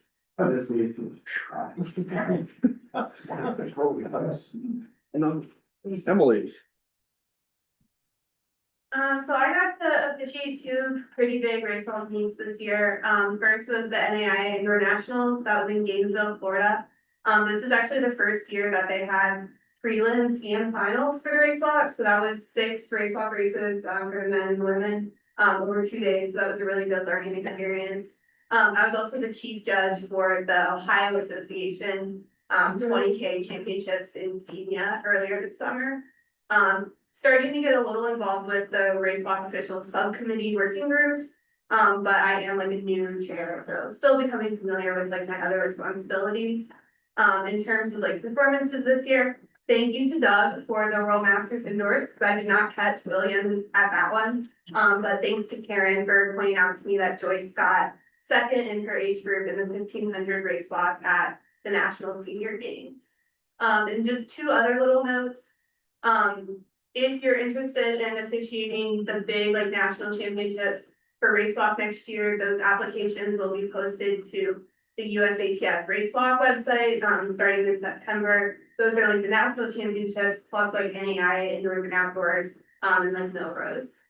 And then also if you're interested in becoming World Athletics race walk certified, that's district within USATF. The bronze race walk judge testing an exam is coming up in December. If you're interested in that, go to the link because there are like a set of requirements that you have to satisfy to be eligible to take that exam. Yeah, so that's it for me.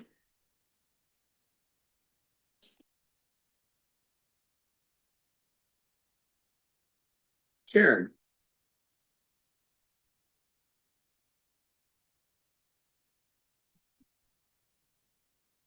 Okay, we had the national championship race in Canton. It was fun. It was very, very hot. Started off talking about the officials because the officials were there. Unfortunately, we do not have any elite women distance runners, at least not on the USATF circuit in our association. I did mention Amanda Vestry's name. She is not part of our association, but I thought you might be interested in her time. I know a few of us in here run 5Ks, and sometimes it's interesting to compare your time. I did the math for you. It translates out to about 1540 for 5K. I was not running that when I was 25, so, enough of this, and the 5K American record is about 4:19. The reason I'm telling you this is if you know, of a woman who is running those kind of times or close to them, and, you know, especially if you know she runs in USATF national races, please let me know about it. I have not found anyone yet. So after I submitted this report, I found out that we're going to do this again, next year. That would be good. A couple of things stemming from that. There's a community women's race, run on the same course. It starts a little bit after the elite race, and, it grows every year. This year they had 442 contestants. I would like to explore having that be, like a, Lake Area Association championship race. Because I think it would be cool to have, you know, a women's championship. And the other thing that, I was thinking about is, if you're interested at all in being certified in long distance running, you know, please let me know, or more to the point, let Dave know. It wasn't really an issue for this race because I had permission from the USATF Women's LDR chair to, be able to use, people who were certified as apprentices or association. I don't know, Dave, if this will come into, if, LDR certification comes into play. Follow the when rule we have book. our- Rule book says you have to be national or master. Yep. But, Any national championship be- needs to be master or master. okay, so, yeah, so certification is kind of important, and if you're interested in doing this kind of race, please let me know. So if you're not national master, get upgraded. Yeah. You wanna say a little bit about being, I mean, about that? Well, it depends, with LDR, since LDR this year, the test is part of the basic rules review. The way I was told to do it, that if you were like an apprentice level, you take the LDR test, you're an association. If you're association, you're association. If you're national, you're national. If you're master, you're master. That's the way, if you took the rules review is what you are. So basically, there really isn't any apprentice level LDR. You could upgrade to association, but if you're association, then you need to get the upgrade to national if you wanna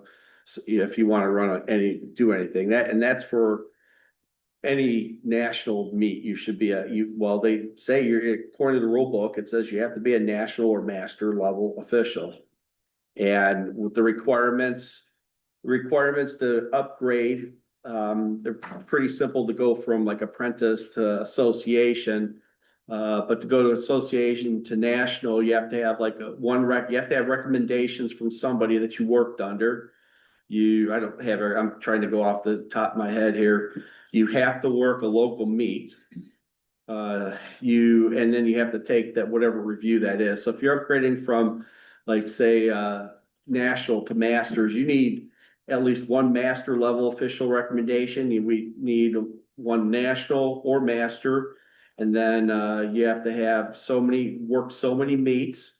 And when you're upgrading, you have to make sure that you have to submit a resume. If you're upgrading to do, this is a little harder for LDR because we don't have as many LDR meets. So if you do if you have an LDR on there, you're gonna get upgraded. I'm not gonna do that. But if you're like upgrading for pole vault, for example, and you submit a resume and all you've ever done is long jump, well, you're not gonna get the upgrade. You have to show the upgrade in the event. Most of the events you're doing have to be in pole vault. And those events that you list have to be at the USATF level or NCAA. And you could have like a couple high school on there, but the majority of the meets that you put on your resume have to be at the NCAA or collegiate level or world level. But Dave, doesn't cross-country also count for LDR? I mean, they're kind of together. Cross country is LDR. Yeah, So our the thing that we do in Columbiana every year with, no, the little thing we do at Columbiana, that's a local association meet. The meet, if we get the club meet next fall in Silver Creek, the club championship, that's a national championship. Those you'd have to be a national or master level official at. all right, so there you have it. And the only other thing I do is, take credit for Luke's work. Really, he does like 90% of the work on the championship stuff. Any questions?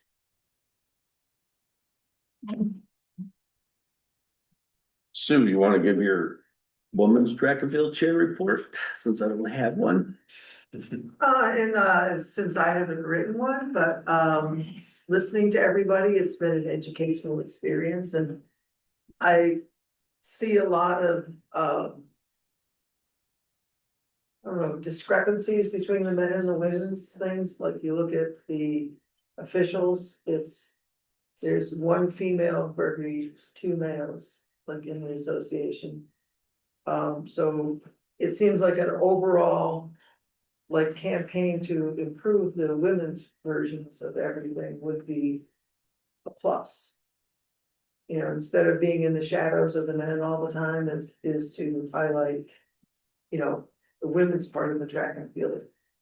And I don't know what's the best way to do that, other than through, you know, coaches' education, officials, running clinics for officials. You know, we have the meets are there, but how do you get the women to come to them? You know, and what do you do to make them feel like they're not the byproduct of, oh, the men are having this or the men are doing that.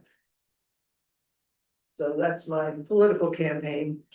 I mean, I think there's plenty of meets out there for everybody to go to. And maybe we have to create a series, you know, of some things for women. You know, some way to recognize women's events and everything. And women's performances and everything. Talking about women and then talking about the athletes that placed in the national championship. We had a nice young female from was it Cleveland Heights? She went to Beaumont, Emily Enfield, and they finally won, even though she's not in our association. Okay. But I was happy after all those years that she competed and she finally won the championship, and she's going also to Japan, I believe. Yes. So, Right. Yeah. You attended the convention, we hosted an indoor outdoor meet. Once again, we always fight against AAU, when we have our association meet, so it's always a draw for them. So keeps our numbers down, but we did have, about 100, youth that were at our JO's outdoors, so that was a big plus. Generally, like Dave says, if you have any questions about association, usually I get a bunch of calls just before the deadline, wonder why they can't register or why they haven't got the birth certificate verified. And I have to answer and tell them that birth certificate is now national, I cannot do anything with it. And once again, always my disclaimer when we sit out and put on communication, do not wait till the last minute for your child to get their birth certificate verified, please. If we cannot add people at their deadline. What's the turnaround for that, generally? It depends. National office, could you Yeah, get a date? sometimes it could be that same day, sometimes it could be 3 When you days. start pushing it, like November 1st seems to be the beginning of the year. Yeah. In USATF, you start pushing youth to sign up then. And get all that stuff then. And our flyer, the flyer we put out, when you wanna register, don't wait till the 5th. How many youth clubs are there? Like youth clubs, I couldn't tell you, I know there's 400 registered youth. Last time I looked on it, like you said, comes and goes. It's really As far as difficult for clubs, us to go to our Connect 80 accounts Yeah. and split out what is a youth club, what is a masters club, what's They an don't- they open. don't kind of They do don't that. say that. So it's just like, all the clubs are there, so, and some of them are just like for Youngstown, Ryan has a club, but he just has a club, there's not to use that to, kind of pay his official, so it's not an official club, but it's listed as a club. Stuff like that, so it's kind of hard to say how many clubs we have. I mean, in youth, it seems like you just constantly have the AAU battle going on. And I always thought we had that. Yeah, and I don't know how you get around it, but just in general, like, do we do much for youth in the indoor season, As far as, meets and things for? Kind of hard It's and kinda hard. we have our meets, but you're also competing with high school. yeah, they can't run, if they're Certain- in high school, they can't run with us. You know, except for, Well, indoor they can, indoor you can do pretty much anything you want. but normally they kind of run their high schools and stuff like Yeah, that. yeah, well, and the issue is they can run the college meets that the colleges put on, the youth meets, and they don't have to pay USATF just to run those. That's the why biggest we thing. have- We can offer meets, but then it depends on whether they want to pay the membership. That's what we get. And some states don't allow it, so. Yeah, You know, USATF's not gonna back it if not all states allow it, so. Yeah, so that's always been our issue as far as that goes. And just like, she's talking about LL and stuff like that. Just this last year, when we went to convention, it was supposed to be in North Carolina for the JOs Nationals. Then we found out that there was a big discrepancy about it because they were fighting about, I think it was T-shirts. Because, who gets the money for the T-shirts? National office said, that's our money.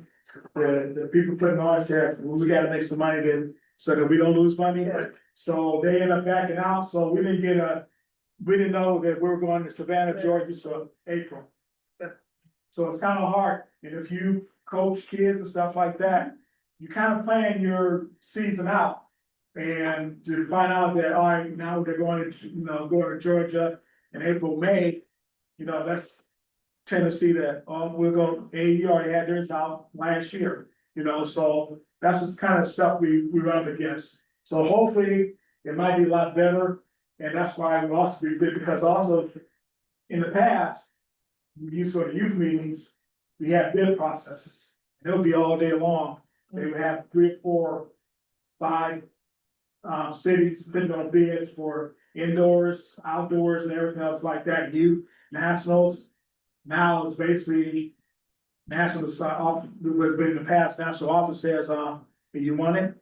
And that's how it goes. And the reason why, because nobody's bidding on them. because nobody's bidding on it. Because the USATF bid process It's is time, yeah, janky, to be honest. yeah. You have to pay the bid. Yeah. And then if you get the bid, you have to pay to accept the bid. Yeah. That's how it goes. You have to pay to bring them in for the site visits. Yeah, In and the then, past, just for her, just or not, if you want to bid on the day on nationals outdoors, it's $35,000. yeah, Up front. Up front. that's if you get the bid. You're only paying 2,500, I think, it's 25 or 5,000 to bid. And then if the bid is awarded to you, then you pay again. Yeah. And the operating budget that USATF gives you is the money I have in my pocket right now. I don't carry money with me. That's the problem with it. I mean, I'm just gonna be straight up and honest with it, because and then when he's talking about T-shirts, I don't blame this place to argue to keep it, because you're not getting much from them anyway. Right. You may be able to keep registration. But if people aren't registering because they're fighting with AAU, and AAU and USATF can't seem to agree when to have their meets so they don't conflict terribly with each other. I mean, that's the problem with youth. Yeah. I'm off my soapbox, sorry. Now, I can go back a few years when we used to have, there was no conflict between AAU and US track and field. And we could, matter of fact, we ran a lot of uncoached, we ran both of them. Yeah. That's a good way, you can do that. Do it. Then, after you got bigger, They decided they have everywhere they wanted to. And then there was supposed to be cooperation between the two.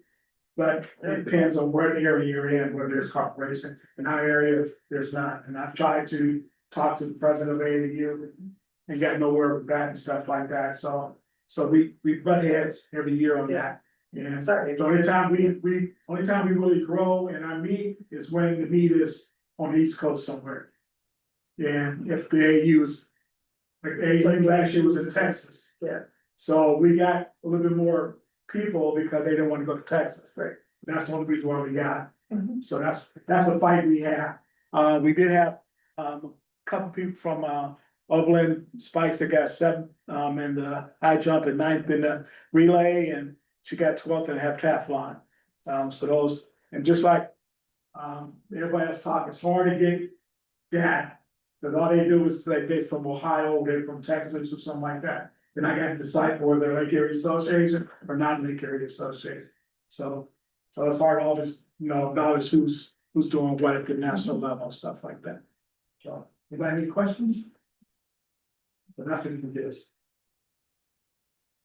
All right, before I forget, I forgot about officials. I put on the door over there, that's a list of all our officials. And if there's red by your name, it shows you what you're deficient in. So if you don't have your card, you're wondering what you're deficient in, take a look. And that's up to date as of the other day when I just certified a few more officials. There's the only item in chat right now is Jonathan wanted to say that the NAI Indoor Championship is March 5th through 7th in Gainesville, Florida. Karen, did you want to talk about, do you want me to put your newsletter? Do you want to say anything about that? Just trying to help Karen out with doing the newsletter. It's part of accreditation again, and I keep saying this, but we have to have at least 2 newsletters a year. We had our spring one. We're getting ready for the fall one. And Karen even suggested doing some little mini ones here and there just to get results out from certain meets. But it's hard for her to get results if we don't know what happened. So the one thing that I did want to ask for, if anybody has them, I don't know, Phil, maybe, you do the pictures of, cross-country meets. I have like no cross-country photos. I would love to have some, just be sure that, if you're taking pictures of junior athletes, that you have permission to send them to me for publication in our newsletter. When people have these different meets and such, and people are saying they're having trouble, like, finding the results, what's the standard for, like, USATF hosting? I mean, I know in high school, they'll look at, like, athletic.net, mile split, and I can find everything. you go to the event and you go to the results and you look at the results. On the USATF site. That's the easiest way. If it's a sanctioned event, it's on USATF's website. You go find it. And if it's not sanctioned, then are you screwed that those, whatever marks are in those count for? If it's sanctioned, it didn't exist. Right, that's what I mean. But it's not always easy to find results, because when I was looking for Brittany's Paralympics, I would have thought I would just go to USATF Outdoor Championship results and try to find it. No, I kept going around. It kept going around in circles and circles and circles until I gave up, and I just went to chat and said, "What does she do here?" And it gave me information. So it was more accurate than. Eventually, be a while. So sometimes it's not as hard, but every national meet that gets done, every local meet, we're required to put the results online, so everybody should have it. I think the para are listed with the national. No, I'm telling you, it wasn't. I went on there, they kept putting me around in circles. If you could find it in 5 minutes, I'll be surprised. You know the challenge is on. So. It's already found. All right, so Sue's quiet now for the next 10, 15 minutes. That's it. That's all of the reports we have from all our commissions. So we went through pretty much the whole agenda. So now I'll open the floor up to any other questions or any other items that we'd like to discuss. And anybody online, if you have anything too, why don't you speak up? We could discuss it.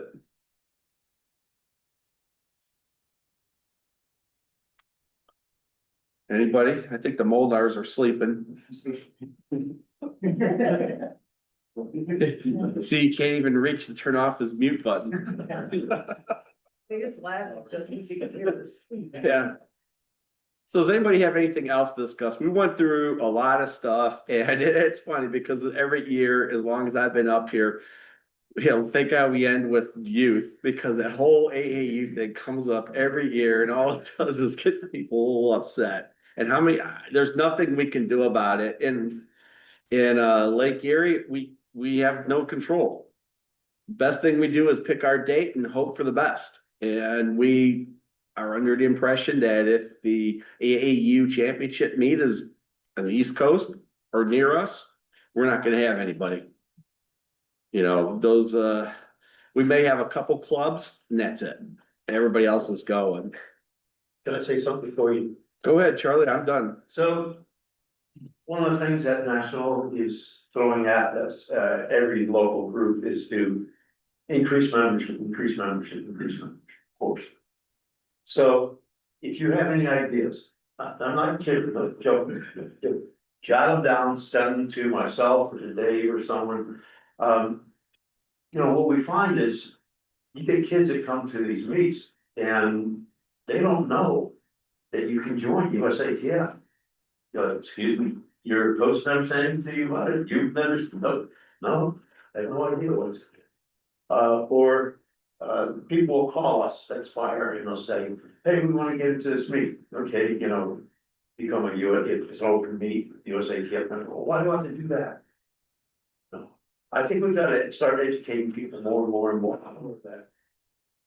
This is something that, will open up many more meets for, you know, not just the elite athletes like, you know, a Brittany Mason or a Matt Budwig, but for many other kids, you know, to be able to go to multiple meets, open meets,